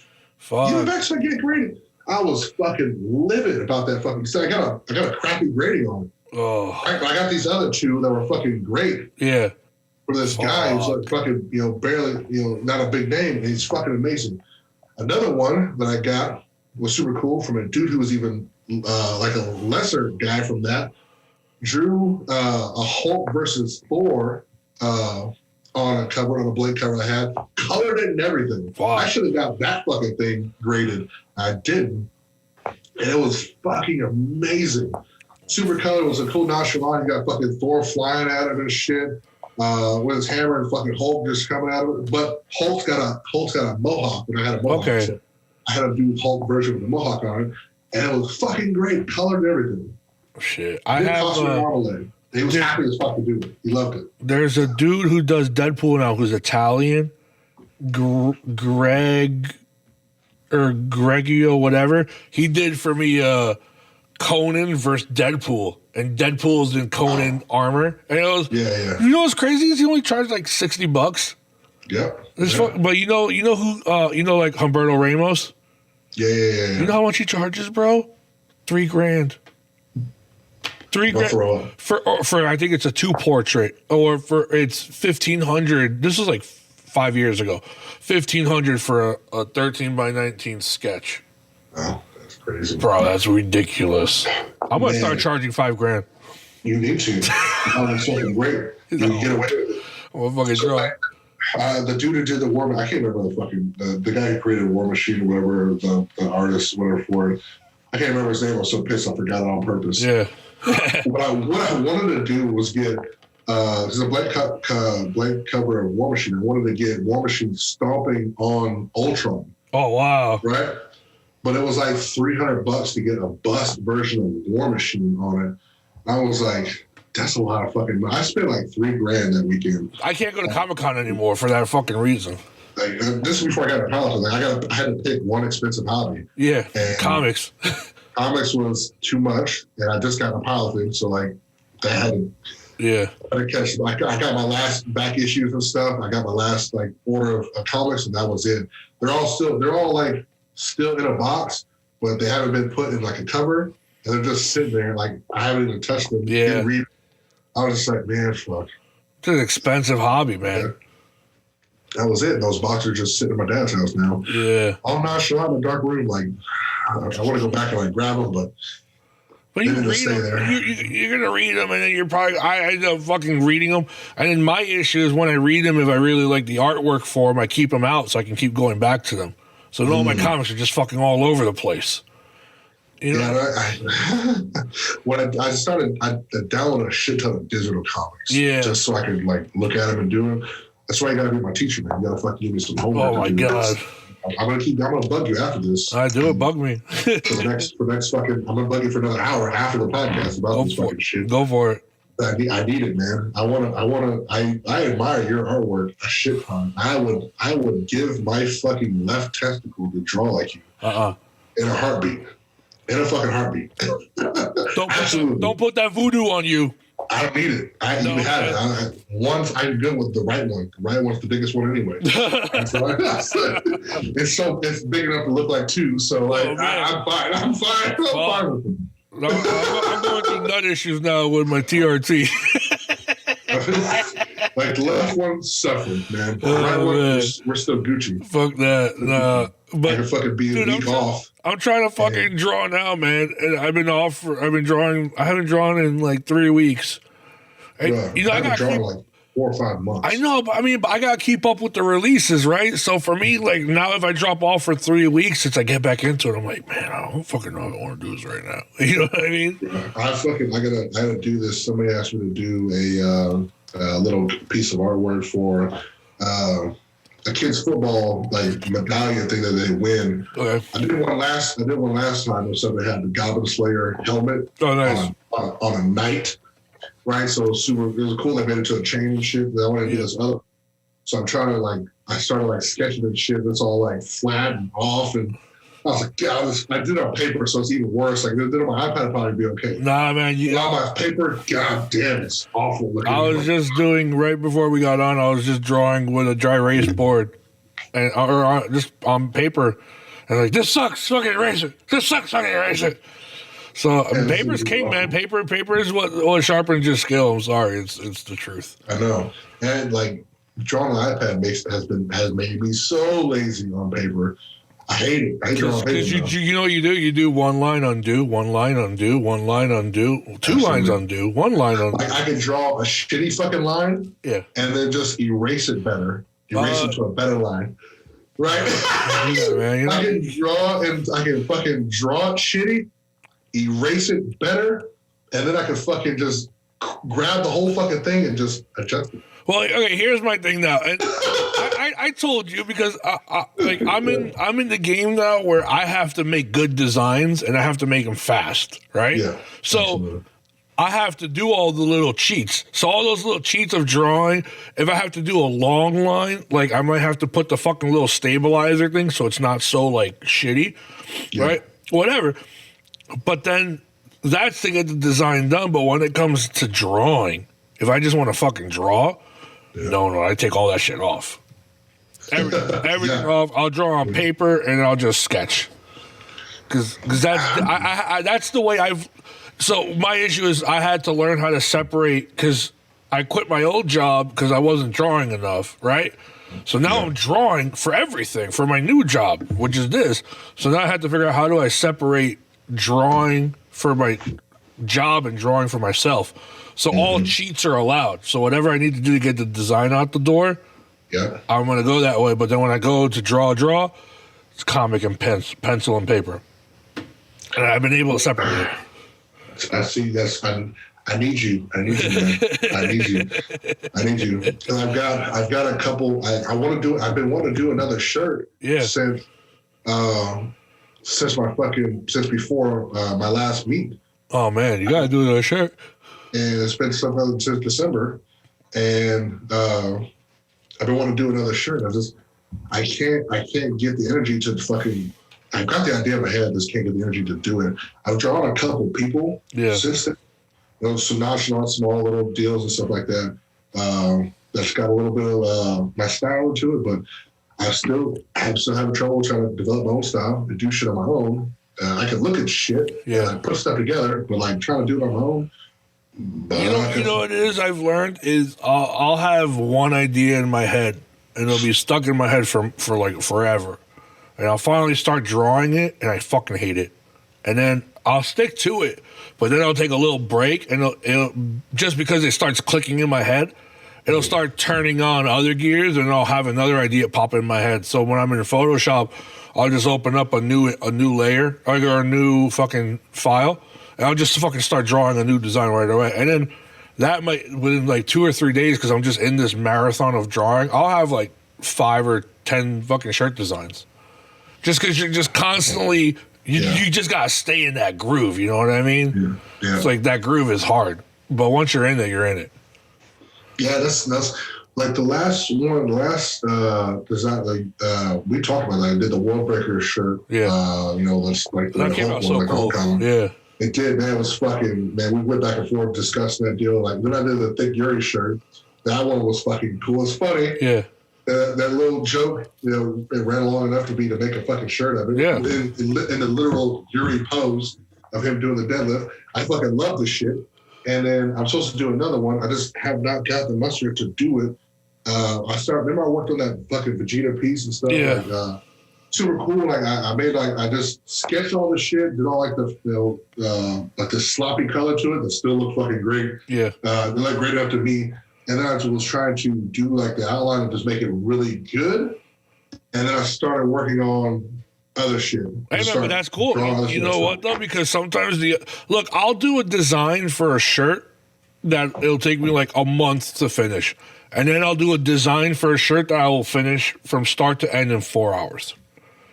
Like the simple, it just comes out and you can't fight it. The more you fight it, the harder it is. But if you don't fight it and you just go with the flow, you'll come out with like 4 designs. I need your help, man. You just gotta go with the flow, man. I want to get through doing like the basics and stuff. Yeah. Like get through just like being able to like kind of like map stuff out, and then I can just put it on pause, right? I just want to give it. I can start mapping stuff out that just looks better and just shit that's in my head. Yeah. But it just takes like if I get a cool design, like I'm like focus on like the Thick Yuri one. That one I was like, okay, I need to see this all the way through immediately because I'm so focused on this deal because I just like this fucking concept. Oh, you get obsessed with it, yeah. I was obsessed with that one. Like I needed to have it done, and I did it, and it was done. That's then I cool. work on something else, and then distracted. But so, do you only ever have like one design at a time you're working on, really? Because I have like 10. And then I'll go, and they're all at like this almost the same starting level, and then sometimes one progresses a little more than the other, and a little more, and then at that point I have to now I have to do a release next week because I got to make rent. So I got to figure out what designs I should push. I have some unfinished designs of stuff that I've worked on that I'm not returning back to. I just don't go back to finishing. I probably should. They go look through some of the shit and finish it. Like there's a couple things of artwork and stuff I'll do for the poetry book I'm still writing. Yeah. And I just haven't finished them. I haven't gone back to them. I just don't feel like it going back to these fucking things. I never go back to artwork. You know, before Lift Evil, anytime I would draw something, the second I'm done drawing it, I throw it away. I'm not even done drawing it. Like I'm getting done something else because I'm not. I'll be half like once I've realized my idea is what I see on paper. I'm just like done, and I go to the next one. And the way I explained it to people was I don't necessarily, and this is what's so hard about fucking having a brand with your own art is I've never cared about the final art. I like pencils, right? I just care about getting the idea out of my head. The second the idea is out of my head and I see it for what it is, I'm cool with it. I'll move on. And I'll move on to the next one. So now I got to fucking finish it. I got to print it. I got to look at all the fucking mistakes. And then I got to sell it. And then people repost it. And then I look at all the fucking, when people repost a shirt, or when, you know, I'm like, oh, that's fucking dope. That's cool. And I'll post it, but then I'm instantly criticizing the artwork. Or I was like, I can't even see that from far away. I got to change this. I should have done this. Maybe this one I'll do. Like, I'm fucking constantly fucking raping my art. You told me that I was like, what? Yeah, dude. I just see all the mistakes. I just see every fucking thing that's wrong with this fucking piece of shit. I don't want to see it. Told me, I laughed. I was like, dude, this fucking thing's amazing. The second I'm done with it, fucking awful. Fucking awful. You ever do a drawing where you're drawing and you've already figured out another way to do it, but you've just finished doing that part? Like for me, like let's say shading or drawing hands or something, I'll realize how to do it better, but I've already done it for that piece. So now when I look at that piece, I don't look at how I finished it. I look at what I should have done. If I do that on paper, absolutely. Yeah. If it's on fucking iPad, nope, I don't give a shit. But if it's on paper, I'll fucking look at that thing and then like, you know what? This shadow shouldn't even go in this place. Yeah. But it's gonna stay here. It is. I'm not moving it. I'm not changing it. But if it's for a shirt design, of course I'll have to change it because it's like at that moment. But once I show it off, I'm like, fuck. I'm fucked. So I don't know, man. I'll go through. Man, I sent you a couple things and like, maybe redrew the fucking thing like for the tattoo thing, like the shadow. And I was trying to learn all that shit. I learned a better way to do shadows based off of like what you were telling me and another way I was looking at it and shit. And now this is why I love doing on iPad. So like I'll fucking do the shadow, basically black the whole fucking thing and just like, all right, the light source is here. Then I just need to like erase all this shit here. It's like and like, all right, cool. And then just fucking like drop the fucking opacity to it, like boom, shadow. Like, this looks amazing. I'm trying to do that. Like, trying to do it on paper. Can't do it on paper. Oh, you can do it on paper, but the thing is, you can't separate your line artwork from everything. You just got to commit to that thing. Yeah, we used to do in art school. We used to do figure drawing, where the first thing you do is the first 5 minutes you take charcoal and you just black out the whole paper, and then the whole figure class was just using an eraser. You just erase the figure out. So. I'm trying. I've done some charcoal stuff here, but never blacked it. I had an art class in college that super cool. I got to pose in it. Oh wow! And people drew me. It's like one part time I was really big into bodybuilding, like watching this shit training. Right, so I'd come up with these elaborate ass poses and stuff like that. The teacher was like, "Have you ever done this before?" Nope. Yeah. Nope. I just like doing posing. I just watch a lot of comics. I watch a lot of fucking dudes in their fucking phones and shit. That's true. Their superhero outfits. Oh my god. Right. And like, it was cool like doing that class and learning some of the charcoal. But like, I don't do none of that stuff now. But it'd probably be cool to do, but like, I haven't done one of those in forever. You know what I want to do so bad, dude? I've been fucking dying to do this with a friend because of fucking all this COVID shit. I guess you can do it now. I want to go on a drink and draw. Oh, like a painting with a twist, like one of those fucking things. Yeah, well, you draw one and you go on a date with somebody. Except I don't want to do it on a date because I will totally fucking destroy the date. Because I'm not going. My purpose to go to a drink and draw is not to get laid at the end of this. It's to fucking scare the teacher. Right? Yeah. So I want to go with my buddy, and he'll be drinking, and I'll be pretending I don't drink, but I'll have like a Red Bull or whatever. But we're gonna draw a fucking sunset, and I'm gonna fucking demonize the shit out of this thing, fucking put like Cannibal Corpse guts and everything. And she's gonna come to my painting and be like, "Excuse me, this isn't the sunset." I want to fucking do that so bad, dude. I'd laugh my fucking ass off. My god, that sounds like so much fun to do. I'd love to do a painting with twists, but like fuck it up, and do whatever to it. Like just that sounds like an amazing thing to fucking do. Now I have to find some place to do that shit. If they have one during nationals in Texas, I'll go do it. Oh, absolutely. We need to fucking do that. That'd be incredible. We just go there and just fuck shit up. Definitely drawing a dick in the background. Oh my god, fucking demon dick, dude, 100%. Demon fucking dick in the background. 100%. Oh my god. That'd be great. I fucking love it. That's the shit. I've been dying to do that forever. And I just can't find a drink and draw. So I want to. Be cool, man. If we can find one, I'll do it with you 100%. The more suburby, the better, because the more soccer moms you can scare, the better. That's what I got to do. So, absolutely. Back up 100%. Probably never be able to go back to one of those afterwards. I'm not planning to. That's the one and done. Perfect. Yeah, that's how you got to treat these things. So that's what I want to do so bad. So that's where I want to take my art career. That's the pinnacle. That's where you need. That's the fucking pinnacle of it. To fucking get kicked out of a fucking. That's where my life has come full circle. So. The dicks what did him in. My god. He started drawing dicks, and now it's the end of him. I would draw dicks at work on the dry erase board all the time. And everybody would draw on the dry erase board, but I would always draw a dick. But I got really crazy. I did like a Mona Lisa dick. I did the Sphinx statue with a dick. I went nuts. And then my boss, my boss told me, she goes, listen, you gotta stop drawing the dicks. And I was like, yeah, but they're really fun. Everyone draws them too. I did a dick waterfall, bro. Right? And then she goes, well, okay, let's figure out, your dicks look kind of angry. Like, she goes, they look a little rapey. And I was like, what the fuck? And then she goes, well, because I go all detail with veins and hair and everything or whatever. And she goes, well, let's look at your drawings and let's break it down. Let's try to make it not so rapey. And I'm like, okay, this is weird. So I drew a dick with her on the whiteboard, and she goes, that's it. It's the veins. The veins make it rapey. So I was like, so I stopped drawing veins, and she was cool with it. So I started adding like googly eyes and shit to the dick. Oh my god!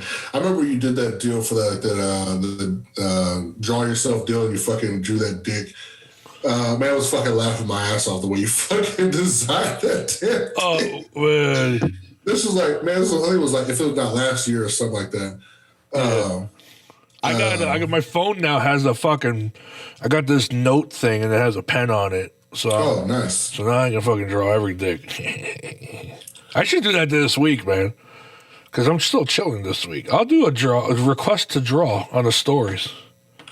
Yeah, your artwork's fucking great, man. You got to do more of it. No, I want to just draw fucking stupid shit. Not just your stuff on a shirt, but just like your regular shit, man. That's always a pleasure. So like your fucking the luchador one that you showed me. Oh yeah, that's crazy, right? It's fucking dope, man. I can't. Dope. I would get canceled if I try to release that. Fucking canceled. But it's fucking. Not even worth it. I mean, can you really? I mean, the midget totem pole of death. It's like I would get canceled the second I try to post that thing. Yeah, but like, cancel from where? I don't know. Fucking some sensitive piece of shit online going. Hey. I don't think you can cancel you, man. They can't cancel somebody who don't give a fuck. Yeah, I don't give a fuck. It's impossible. Oh yeah, that'd be fucking funny. I'll do that.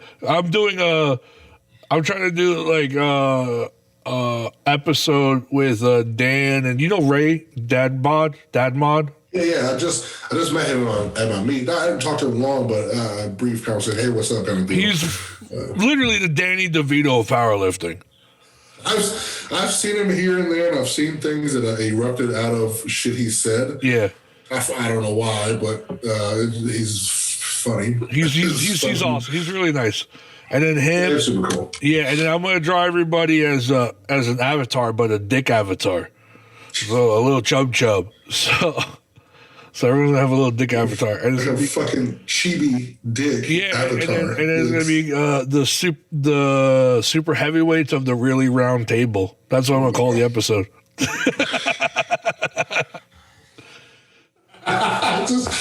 Just the thought process. Hey man, I gotta do it. I got something that I'm sending to Massonomics right now. That is, I don't know if you watched their podcast, but it's gonna be pretty legendary.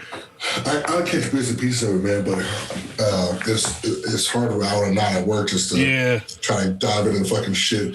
I just literally trying to relax, and sometimes I just don't want to do anything. I know. Watch anime, especially like the last 3 or 4 months, man. What are you watching now, man? I ran out of shit to watch. I've been watching some old shit too. Are you done with Bleach? Yeah, I finished Bleach. I gave up halfway. I even fucking got into Naruto and fucking I didn't finish that. I got all the way up until like Madara when fucking he gets beat, and wow. I was just like, you know what, I'm fucking done. This is bullshit. He's the most amazing character you've developed on here, and this is how he fucking gets beat. Oh man. No, I was pissed. I was like, I'm done with this. So I watched Kuroko's. I finished that. It's fucking solid. Okay. All Out, the rugby one. That was solid. All Out's fucking great. Okay. And I'm not even into rugby like that, but like watching them play it, fucking amazing. Okay. Fucking amazing. Hajime no Ippo. Ippo is fucking great. Which is that one? It's a boxing one. Oh, I heard that one. Yeah. I want to say they just put it on Crunchyroll. Okay. And that one's fucking great. I watched the first season of that and the first movie, and it's fucking great. I need to watch the second and third season. Fucking awesome. Okay.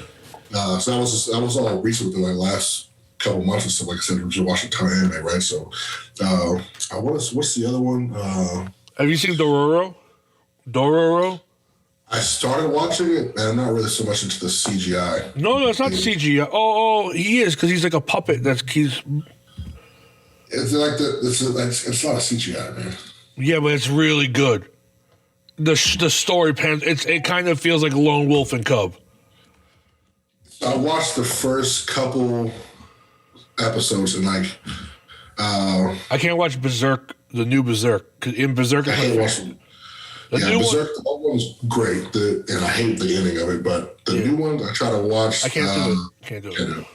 No, and Berserk is my favorite, so I'm like, fuck. It's fucking. It's so stupid. I hated it. What is the other one? Harima. It's a sumo wrestling one. I was. It's fucking good. Yeah. I highly recommend it.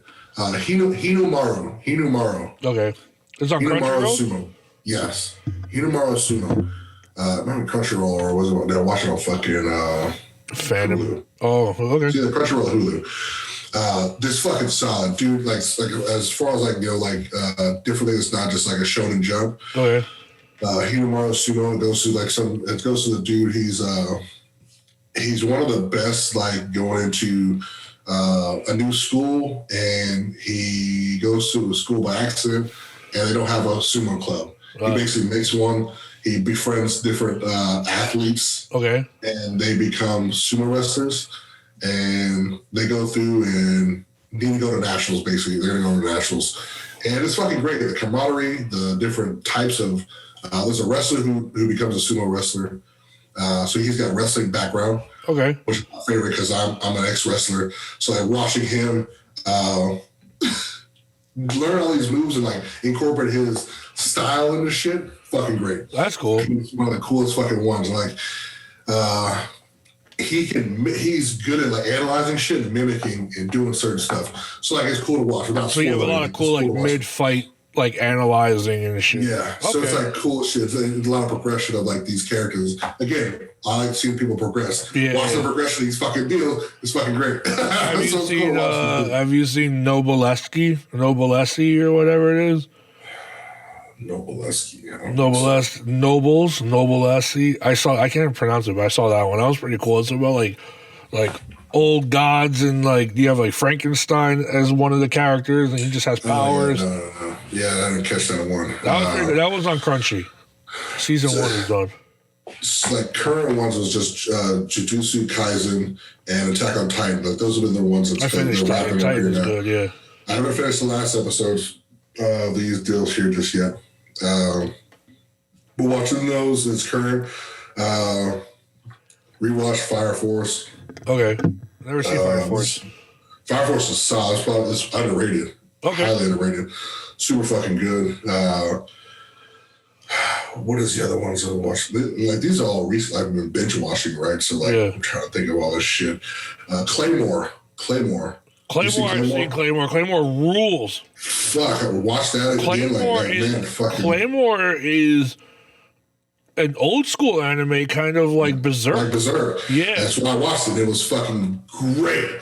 Ending sucked. Yeah. Like, why do you guys do this? Like, it came out like a long time ago before anime was like popular over here. Yeah. You know, to do shit, right? So they just end shit and then don't continue it. And it pisses me off. Like, well, they ended it because they went away not to fight because he was too strong, and I forgot what it was. No, the studio fucking ended it. Like, the studio, but they ended it at the part where like they should have gone on for like another season, right? Or like 2 seasons. Yeah, at least another 2 seasons. Yeah. But like the studio said, nah, fuck this. Oh, but it was so good. And it was so violent too. Exactly. Fucking loved it. Fucking loved the shit. Man, so like those have been like what I've been binging on and stuff. And I just watched the Samurai Champloo. I never saw it. Oh, so did I. That was another one. I just watched that one. I didn't know that was the same guy who did Cowboy Bebop. Yeah, I just rewatched that fucking a month or so last month. Fucking amazing. I've never seen it before. Yeah. Samurai 7, I think it was the other one. Okay. Never seen that one. It's another good one. Another Samurai one. Fucking I'll good. watch that. Yeah. So like I like good, like if it's not a fantasy demons and all this shit, I like a good like samurai shogun, like kind of like when it feels like Lone Wolf and Cub. Mm-hmm. You know what I mean? Like that old samurai. Like that's why I like that Dororo guy, because it was like this cursed kid who had to earn his pieces back by fighting monsters. Yeah, see, I just couldn't get into like the CGI look of it. Was just like I had to fight that for the few episodes, but once you got into the story, you're like, oh wow, this is depressing as fuck. It's dark as hell. Wait. I'm thinking of Dorohedoro. No, Dororo. Dororo. Yes. Okay. So yeah, I watched that. That was great. That was. As you remember, it told me. That was great because like it was all fucked up. He was a baby with no fucking shit on him and stuff. He was born. Okay. He was stripped of all his shit when he was born. Yeah, he had no eyes and she was just like a fucking skeleton. It was a puppet. He was a living puppet. Yeah. Yeah. Okay. Yeah. So yeah. Okay. Yeah. That one. Yeah. Dorohedoro. Brutal. Dorohedoro. No. Dororo. Yes. I got them all. I had those two mixed up. So yeah. Dororo. Yes. Yeah. That was fucking great. I fucking loved that shit. I fucking love the concept of that. It was fucking awesome. Yeah, that was cool. What's the fucking other one I was watching? That was someone new. Shield Hero was another one. You seen Shield Hero? No. Okay. Everybody's always got this fucking main character. I mean, there's these main characters, but they all got some main characters got some souped up power, some fucking sword and shit. This guy's got a shield. And he like nobody fucking likes him, right? Because they just set him up, and like nobody fucking likes him. He's like, you know what? Fuck you guys. I got a shield, but I'm the strongest fucking character in the whole goddamn thing. And he proves it. He does it. He's got a fucking shield of all fucking things, and he just don't want to. And he can prove his worth to people, but they don't want to give him a chance. And he's like, you know what? You don't want to give me a chance? Fuck you guys. I'm still gonna be the strongest fucking character. That's awesome. I fucking love it. You know. What one of my favorite animes is I keep watching little episodes here and there. You ready for it? Mitsutomoe. This guy. You know why? Because it reminds me of Ed, Ed, and Eddie. Okay, fine. I'll give you that. Yo, it's such a fucked up show. And it's these three little sisters and shit. And the one girl's always watching porn in her magazine. And then the other one is like pissing all over. It's Ed, Ed, and Eddie. It's such a good show. Yeah, I'll give you that. Okay, it's fine. Yeah. You know, it's like, man, I know Dragon Ball is like one of my favorites of characters. Yeah. It's just not something I usually tell people to go watch because like I'm into like the strength, the overcoming of these deals, like, you know, the characters themselves. Yeah. Not so much just like watching the anime. Right. So like that's a daunting one to tell somebody to watch. Right. So like, you know what? And if I start something off like, you know, watch Bleach. Bleach is a cool one to get into, but like Death Note. Dude, I was completely blown away by Death Note because I never saw. I always saw the movie parts. I didn't see Death Note until last year, and then I found out that it actually is a crime noir detective show, and I was like, "Wait, what?" That's the one I usually. If someone was like, "What if I'm gonna get an anime? What should I watch?" I tell them Death Note, and it's just a solid fucking deal. Like it's a good deal to watch, and it's got this crazy aspect to it, and it's I think it's a solid animation, coloring, and it's fucking good. It's a good like starter one to watch. It gets you hooked into it, and you get you sucked in. I do Death Note, and then my favorite anime, which I was completely blown away from, it's Full Metal Alchemist Brotherhood. Oh, absolutely. But absolutely, it's a good one. I give that one to a lot of people. Yeah, I mean, it's not that long too. It's only like 4 or 5 seasons. No, it's a little more. But it's not like Dragon Ball Z. Yeah, it's not Dragon Ball Z. So that's another good one. And there's not a lot of talking. You know what I mean? Like, so. And you know, it was another one. Was my earlier one. So like, Parasite. Oh, Parasite! I just saw that last year. Fuck, it was another early one. I love that one because the little thumb is such an or the hand is such an asshole. Yeah, Miggy. Miggy's an asshole. Have you ever read the manga though? No, I heard it's not crazy. Long. It's not long. No, God damn, it's gory. Yeah, like that. I want to draw like that. Like that's the crew. When you come up with shit like that, you gotta see what I'm drawing now. I'm so fucking pissed this year about so many different companies stealing other people's designs. There's a lot of shit going on the last 2 years. Everyone's copying everyone else's designs. So I'm going full violence. Absolutely. I'm going bloody gore. Everything I draw, and my brother's like, dude, are you fucking done with the blood yet? And I was like, no, I just ordered 2 gallons of red.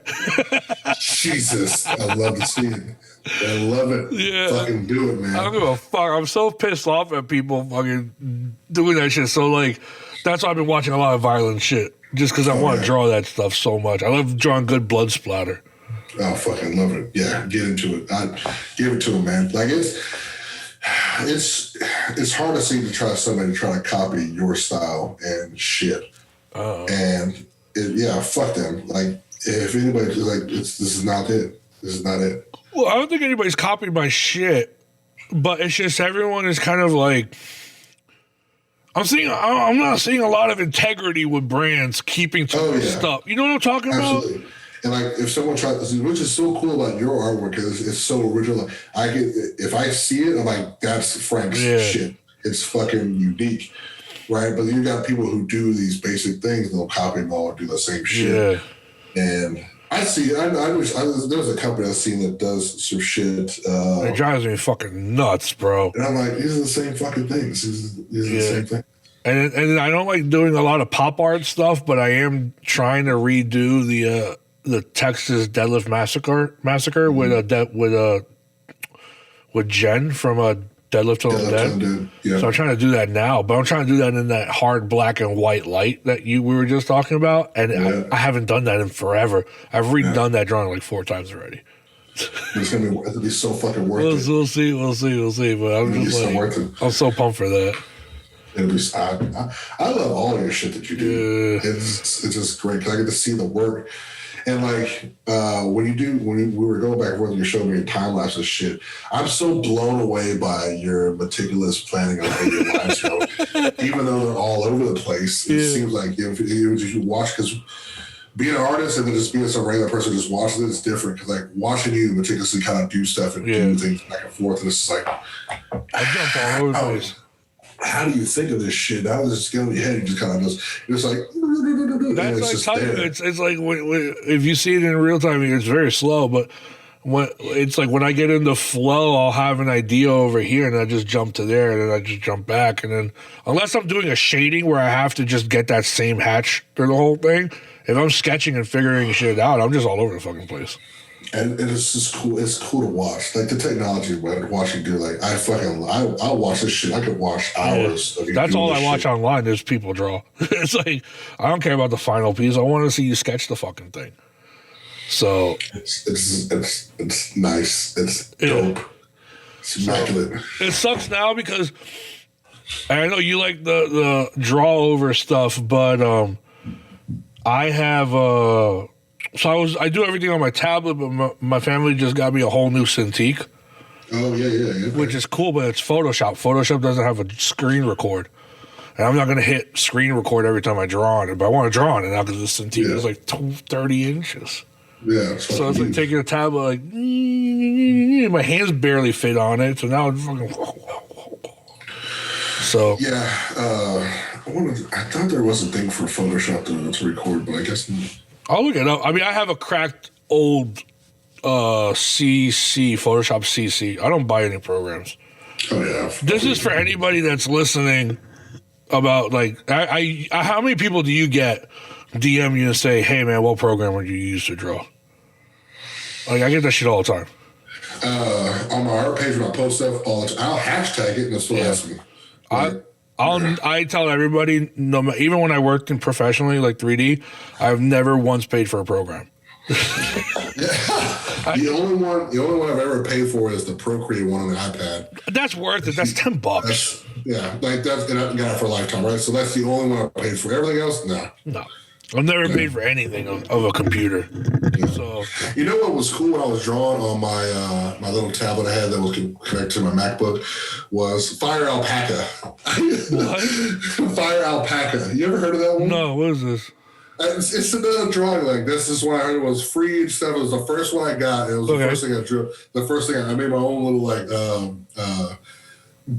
avatar of self of like I animated and shit. And everything. Shit.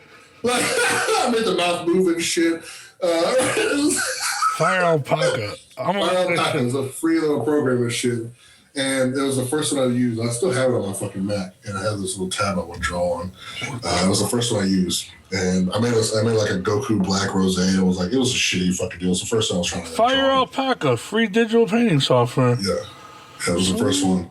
First one I got, and it's cool looking. Like I made a World Maker Savage avatar. I had like my animal orange shirt that was my iconic on it and stuff like that. It was a cool little cartoony style of myself, and I was able to make the mouth move on it. Oh, that's cool. And I posted it on my Instagram somewhere like years ago. And like I just animated shit. I just made a voiceover to it using like iMovie and stuff, and just like talk on and stuff. Like, hey, I'm so and so, blah blah blah. Looking forward to making more comics with you. It was a stupid fucking awesome. Oh yeah, man. Those little Life with Rob comics that I had, six panel fucking comics things. They were. I should probably bring those back. That's fun to do, like a little web comic that you can kick out in a night or something. Yeah, it was just like shit of like me meeting like my fucking like the grandparents and shit when the first time they saw me and saw how big I was and shit. It was like, oh my god, he's fucking huge. Let me feed him all this food. Like it was just so stupid. Or like someone seeing me in a store, like I had this little deal, like it would show like this giant foot, another giant foot, and then like this big figure reaching for something like on a shelf, and then. I think it was like someone that's like, hey, how much you bench? And this literally happened to me like 2 days beforehand. And someone like, hey, how much do you bench? And I had this like mean face. I squeezed the can, it blows up and shit. And I just I look at it, was all mad and shit. But then like the last panel, like me being like a chibi size, figure instead of like, I go for this giant thing in like 5 panels into the 6th panel is me being like a chibi, like all embarrassed, like, I missed this much. And like the person's all like, what the fuck just happened? That'd be a cool project. That'd be a cool project if you wanted to do something where we just do a fight between you and me, and we just and I'll in animation every now and then my buddies would do a thing where they would do 24 frames, which is a second, and it would be ping pong, so it's like battle back and forth. So one guy would animate the one guy hitting the ball, and it's whatever he wants, and then they give it to the next animator, and then he has 24 frames to do whatever he wants, and at the end you piece it all together. It's this epic thing. So we can do a thing where it's a comic battle, it's both of us fighting, and we just draw. We could probably either draw every next page, and you have no idea what I'm drawing next and you're drawing next. That could be wild as fuck. We were supposed to work on it. We were supposed to talking long time ago. Yeah. Man, we still need to do that too. That'd be fun.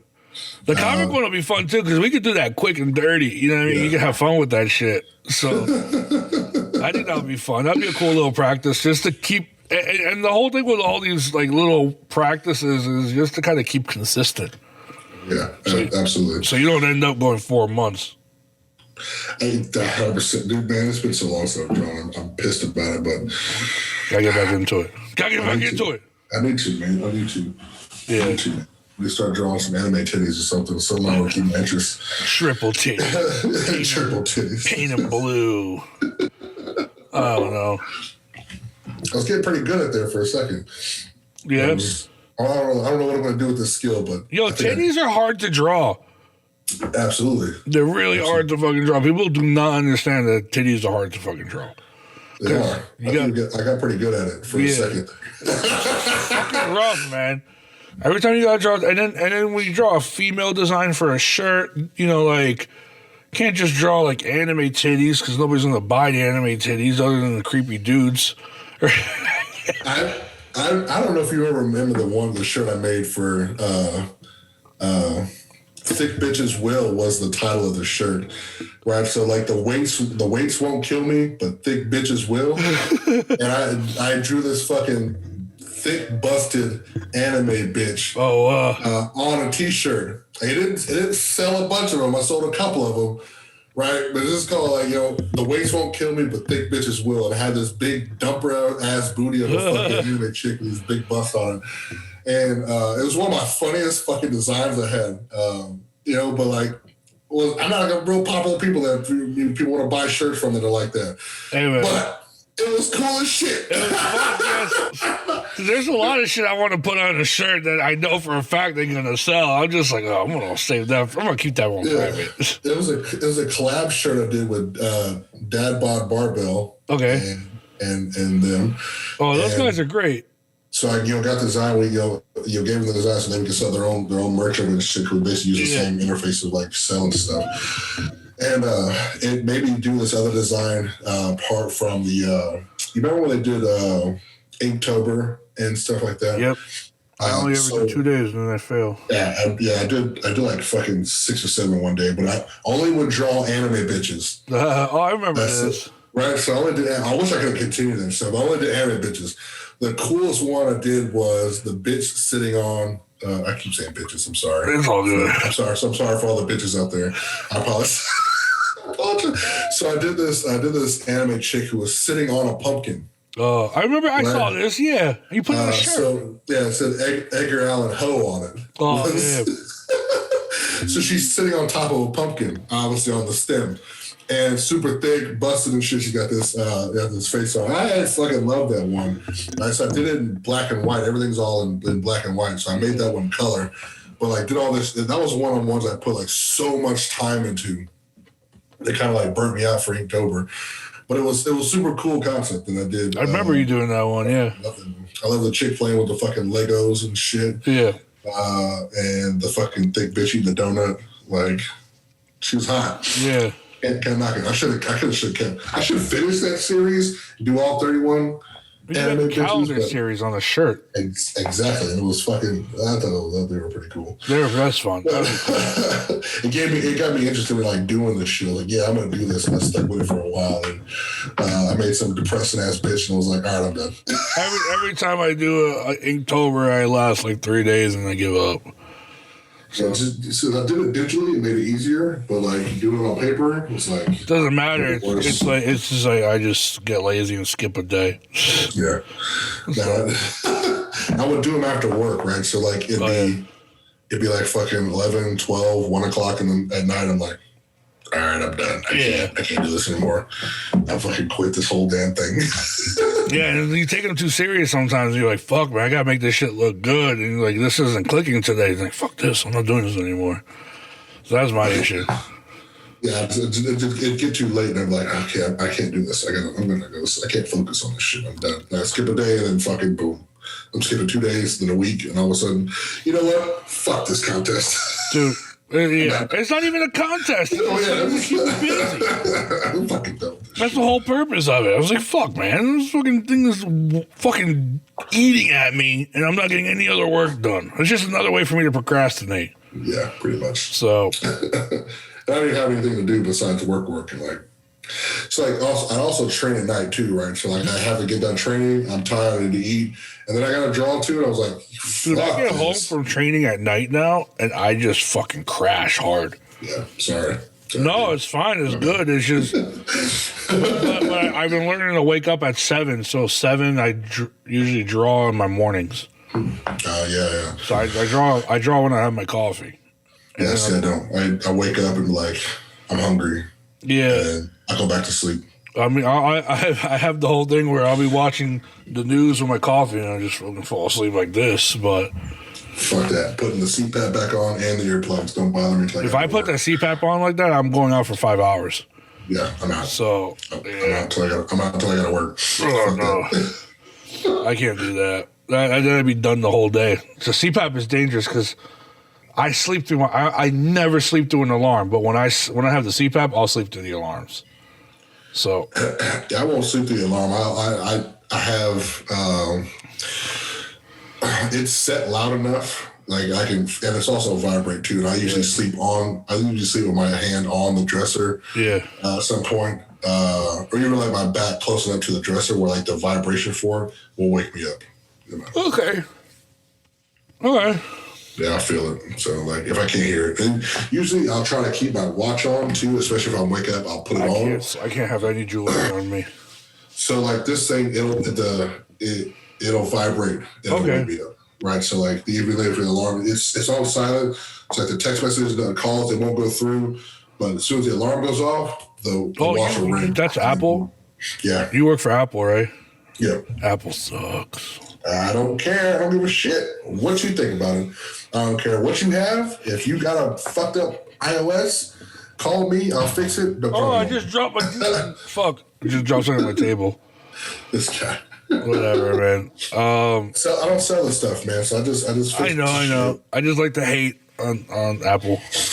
Don't bother me now. I'm a lifelong hater of Apple. So that shit is. And people call and complain about this stuff. I'm just like, hey man, okay, yeah. What's the issue? Yeah, what's the issue? I don't have an iPhone. Okay then, what you gotta talk about then? Oh man, I ain't trying to hear that. I don't care. I need to fix. Let me give you something to fix. I need something to do. Yeah. I got nothing to do. Why you calling me? You know. Fuck it. People hit me up after when I'm not at work on Instagram.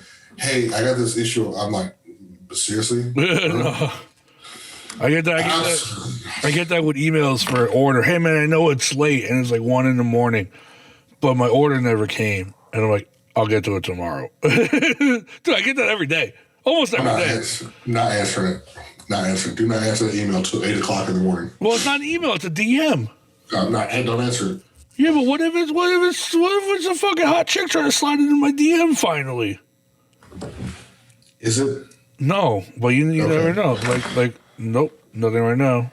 See? You know what you do? You go in there and read it, then unread it.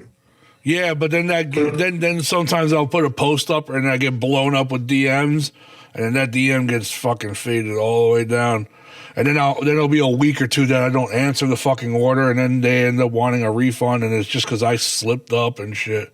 No refunds. Email customer service. Yeah, well, I am customer service. Email. Don't hit me up on Instagram. Email. Yeah. No, my email. I gotta fix my email. My email's worse. I don't go through emails as much. Not your problem. It is my problem. It's 100%. No refunds. That's it. No. I'm good with my all sales fine. I'm good with my customer service. I'm just really slow with it. Don't call World Breaker Savage customer service because I ain't gonna fucking answer. Don't email me. You got your shit. Don't email me. Yeah, but World Record Savage will email. that email's gonna go to Mailer Demon. You're gonna send that motherfucker out. It's gonna be like, what the fuck is this? Oh, don't my email God. me. I usually don't have any problems with my stuff. Like I'm not in a big company like you. No, I have a company who prints the shit. But if something's wrong with the shit, I just take the pictures of it. Hey, this is wrong with the customer's order. I like this, like sending you the shit, like get into the address, right? Yeah. So like they're like, hey, this wasn't delivered or whatever. They send it back. I was like, what the fuck's wrong with you guys? Find his shit and deliver it. Well, so that's my problem, except I got to do that myself. Yeah, so I wrote them. They took care of it. So like, I get it. You know, that's good that you do all that stuff. Yeah. For because it's a company that won't do it, but like it's a first of all, fix your email. Yeah. Do professional. You have a paper trail and something you can look up, right? Just get off Instagram. Stop doing customer service on Instagram. I know, but that dude, everyone hits me up. I get 90% of all my customer service shit on this. I actually almost prefer it because I prefer not to go to my emails. I like Instagram is easier. Gotta separate social media and business. Right, yeah. So I gotta have a paper trail. Like it's hard because like clients will get lost or like people get lost in Instagram DMs and shit. But on Instagram, you know, it's like, hey, do you have a reference number, or I can search the subject or something like that. I can find. I'm actually talking with Steph because I know Animal has a whole ticketing system, so I'm gonna try and implement a ticketing system for my shit. So we get, hey, you got an order number, and I can find the fucking email. Yeah. Right. So like all my shit that goes through my website, I can find the fucking deal. I mean, especially with my programs that I sell. Oh yeah. Right. They're a download version. So like once they order it, automatically gets sent to an email. It gives you instructions. Yeah. To download it on a computer or your phone and save it because you only have 3 downloads to fucking get. And these motherfuckers will not read it. Yeah. Click the link that downloads it, runs out of downloads. So I'm like, bruh. Yeah, hey man. No. Save the copy. Dude. I'll always resend like the recent links and stuff like that, but it's just a default. It only has 3 links to leave with specific instructions. People just don't follow instructions. People when I do the pre-order, when I did the pre-order recently, like people order 3 days later, hey man, has it shipped yet? I'm like, the pre-order hasn't even closed. I still have to wait for the pre-order to close, and then I have to make the stuff. You're asking me 3 days after you ordered it on the first day the pre-order opened. I never ask, especially in small business stuff. Yeah.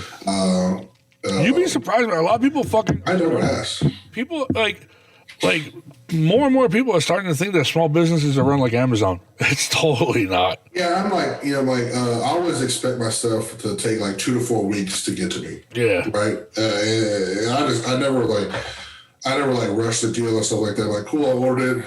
All right, I'll get it when I get it. Hopefully, I get like the tracking thing that'll come with it or whatever. And once it says it's shipped, then once it says it's shipped and there's a tracking thing to it. Do you have a tracking order for your deal? Yeah. All right, so once it says ship and there's tracking, I know I'm not going to bug you anymore. I'm not going to bug the mailing. Oh, my God. Do you know how many orders? I think I've lost this year already 100-something orders in UPS. USPS. USPS has fucking become shit. Like, I'll send them, I'll like take bins and drop off bins. They only scan half of them. And then all the orders just end up showing up, and then a bunch will get lost and they never get fucking delivered. And then I'm like, what the fuck are they going? I don't know, man. I don't know. But every now and then I get an order back. Like, it never got tracked. It just shows up back at my place. So you ever see the movie Event Horizon? Yeah. Where the spaceship disappears for 9 years and it actually went to hell and came back? Yeah. That's what I think these orders do. I think they go to hell and then they come back. So then I'm like, I'm gonna order it. I'm gonna be cursed. I'm gonna open it and be cursed. So this fucking man. I know that they had. I ordered 2 things from a company that came separately, right? But they showed them delivered the same day, same time. I go to check my mailbox. One of them's in there. One of them's not. I lose my shit on USPS. No shit, customer out. So I'm not going to file a theft report. I know it wasn't stolen. Somebody didn't come over here and steal it. So either you're incompetent ass mailbox man. Either he took it, which I left a comment. Either he fucking took it, or put it in the wrong mailbox. That's crazy, bro. And it was in the wrong. So I went to the apartment place. I was like, hey, I think they put this shit in the wrong mailbox. Blah blah. Here's what it is. So and so. Motherfucker goes over and they're like, yeah, I was in the wrong mailbox. But I'm like, bitch, you put one of them in there. How do you put this in the wrong fucking mailbox?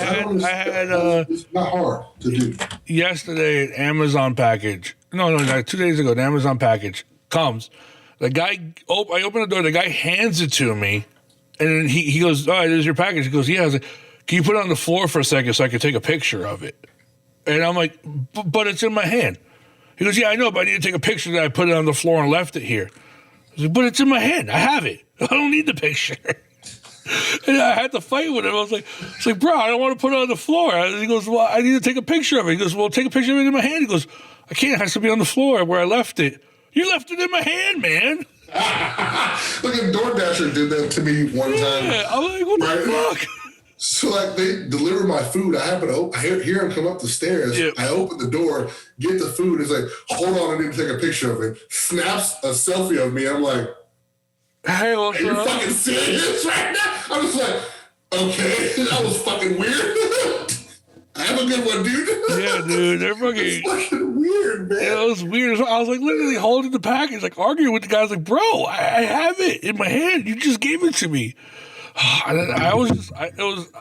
just didn't want to bend over. I didn't want to put it on the floor. I was fucking being an asshole. I chose to fight that moment. I was like, I'm going to argue this one. I'm not going to deal with this. That deserved to be argued. But yeah. Like, come on, bro. This is out of control. Usually I'll let things slide. With that one, I was just so ridiculous. I was like, man, I can't do this. I'm not doing this. This is so stupid. This is backwards. So. I feel you, man. Yeah. Yeah. Oh, well. You know what? I think we're reaching the end of it, Rob. Yeah, I probably so, man. I could talk to you all fucking night. Yeah, I know. I gotta eat, man. I'm hungry. I'm gonna go to McDonald's. I'm at my warehouse now. Well, it's almost 3:00 here. I can't go to McDonald's. Oh my God! Did you go to Taco Bell and try the new? I'm not a big Taco Bell guy, but they have the new quesalupa. Yo, bro, I had 3 of them yesterday. Look, I'm so intuitive. Whenever new things come out, I get mailing for it. I try them immediately, and it's a fucking amazing. It's an amazing thing. However, I'm sticking to my diet. It's been 4 days. I haven't had any. 7 days. The first cheat meal is usually when I fuck it all up anyway. I haven't had any cheat meals. Okay. Usually have one every 3 or 4 days. I have one. Well, it's 3 a.m. right now, so actually I think the only thing open is probably White Castle. I don't have a White Castle near me, but I do have a Taco Bell that's open, and I'm not going to go to it, and I really would like to. Quesalupa with steak is pretty good. I love it with steak. We were the same person. Yeah, man. The steak one is fucking amazing. But I'm going to go in my kitchen, and I'll probably eat all my kids' snacks because he's got the good shit. Oh, he does? I don't know. Absolutely. He's a bougie ass shit to take to school, man. He gets dumplings, pizza, he gets fruit, he gets grapes and shit. But he also gets cake. I would eat all that. I'd eat all the shit out of that. He gets a dessert. He gets a dessert too. He gets his main tray, his side item, fruit, and a fucking dessert. I never got that. Me neither. I never got that. And he gets a bag of chips and a full thing of fucking juice. Full thing of fucking juice. I mean, a big ass thing. Man, I looked forward to pizza day on a Friday, and it was a shitty Elio's square pizza. This little nigga gets he gets pizza bites or little homemade pizzas and shit. I never had anything like that. Dumplings. He'll get fucking spaghetti. he'll get whatever he wants. I was on the meal plan and I went to Catholic school my whole fucking life, so it was always shitty food. It was like prison food. This dude gets a full course meal. Fuck. For lunch, man. Fuck. I'm jealous. He gets all the good shit. Fuck. I don't get shit. I gotta make bag of chips and everything. Man. Cheetos, Funyuns, whatever. I'm jealous. You know what I used to do? I used to work. You know, like in the summer, there always was the parks where they would give out shit for kids, right? Mm-hmm. And I would always steal the boxes. I was so fat. And we skateboarded. And then I ended up working as one of those like park counselors. And then we would have to give lunch out to the kids, and I would still steal the lunches. I'd be like, I want that shit for me. That cookie's mine. I would open up all of them and take all the cookies out. I see nothing wrong with this. Saving the day. So I was like, you got was a survival of the fittest. If you ain't first, you last. Fuck you. That's absolutely. Yeah. Absolutely. All right, man. Let's wrap this up. Let's be professional. Work and they got you. I mean, you can catch me on my Instagram, mostly at Worldbreaker Savage. I don't do YouTube much. I fucking quit doing TikTok. So like, you quit TikTok? I'm on hiatus, man. I quit. Your TikTok is freaky. It does what it does, man. And so I get like the thing with TikTok is like I get paid for doing videos. I didn't know that. So like you're right. So like it's not a lot. It's not like I'm gonna quit my job for it. If I fucking went full time and do it, I probably could. But it makes me a little side money. Like it's a cool little thing to have. But that's good. I'm trying on TikTok. I can't do shit on TikTok. I get like 4 views. That's it. You gotta be consistent. That's the problem. Yeah. Like I put work into some videos, but I get a lot of views. I do something fucking stupid, tons of views. I don't understand this. So like I quit, man. Yeah. I can't. I'm not an influencer, man. I can't do that. I can't make it my job. I can't make my job. You're not a teenager with time. I can't do it. Like the cool shit I want to share. Like if I want to do my artwork or my lifting. Yeah. Nobody cares about that. People just want to see fucking booty and shit. No love. Yeah, exactly. That's all they want. All right. So somebody spit on you or something. So TikTok, Instagram. That's it, man. How about your website to find all your stuff? If you want to get a cool program and stuff, you don't want to pay for coaching, you can do worldbreakersavage.com. Are you still coaching? You have spaces for coaching? I do. I got a few. So if you want to hit me up, shoot me on message on Instagram. Let me know what you want to do, or you can send me an email, sidestraightpower@gmail.com. Right, I take emails, or you just go to my website. 2 websites. Worldbreakersavage.com has a coaching tab. Click on my coaching, gives you a whole spiel about what I'm into, what I do, what I can provide for you, costing, where it's at, and then it just put your information to it. It'll send me an email to it, and I respond very quickly. Awesome. I'm there. Cool. That's fucking cool, man. Thank you. Yo, we're going to have you back on. I'm going to have you back. I'm going to have you back on. I would love to come back. And if anybody else is also in there, if you haven't already picked up a liftable shirt, do so. They're super fucking comfortable, and they have one of the best artworks out there. I just reorganized my closet for it. I don't have enough of your shirts. I'll get you some. I got some cool ones. The one I need is the fucking Macho Man one. That's the one I fucking need. I want that Macho Man one, because that's also part of how I got my name, the Savage part. And, Wait, which is the Macho Man one? Is the sunglasses? Sunglasses one. Something from the back. Yeah. I fucking loved it. I'll get you a Macho Man one. The color, man. I love it. All right. Awesome. All right, Rob. Well, I'll catch you later. All right, big dog. Talk to you later. Have fun, man. Peace.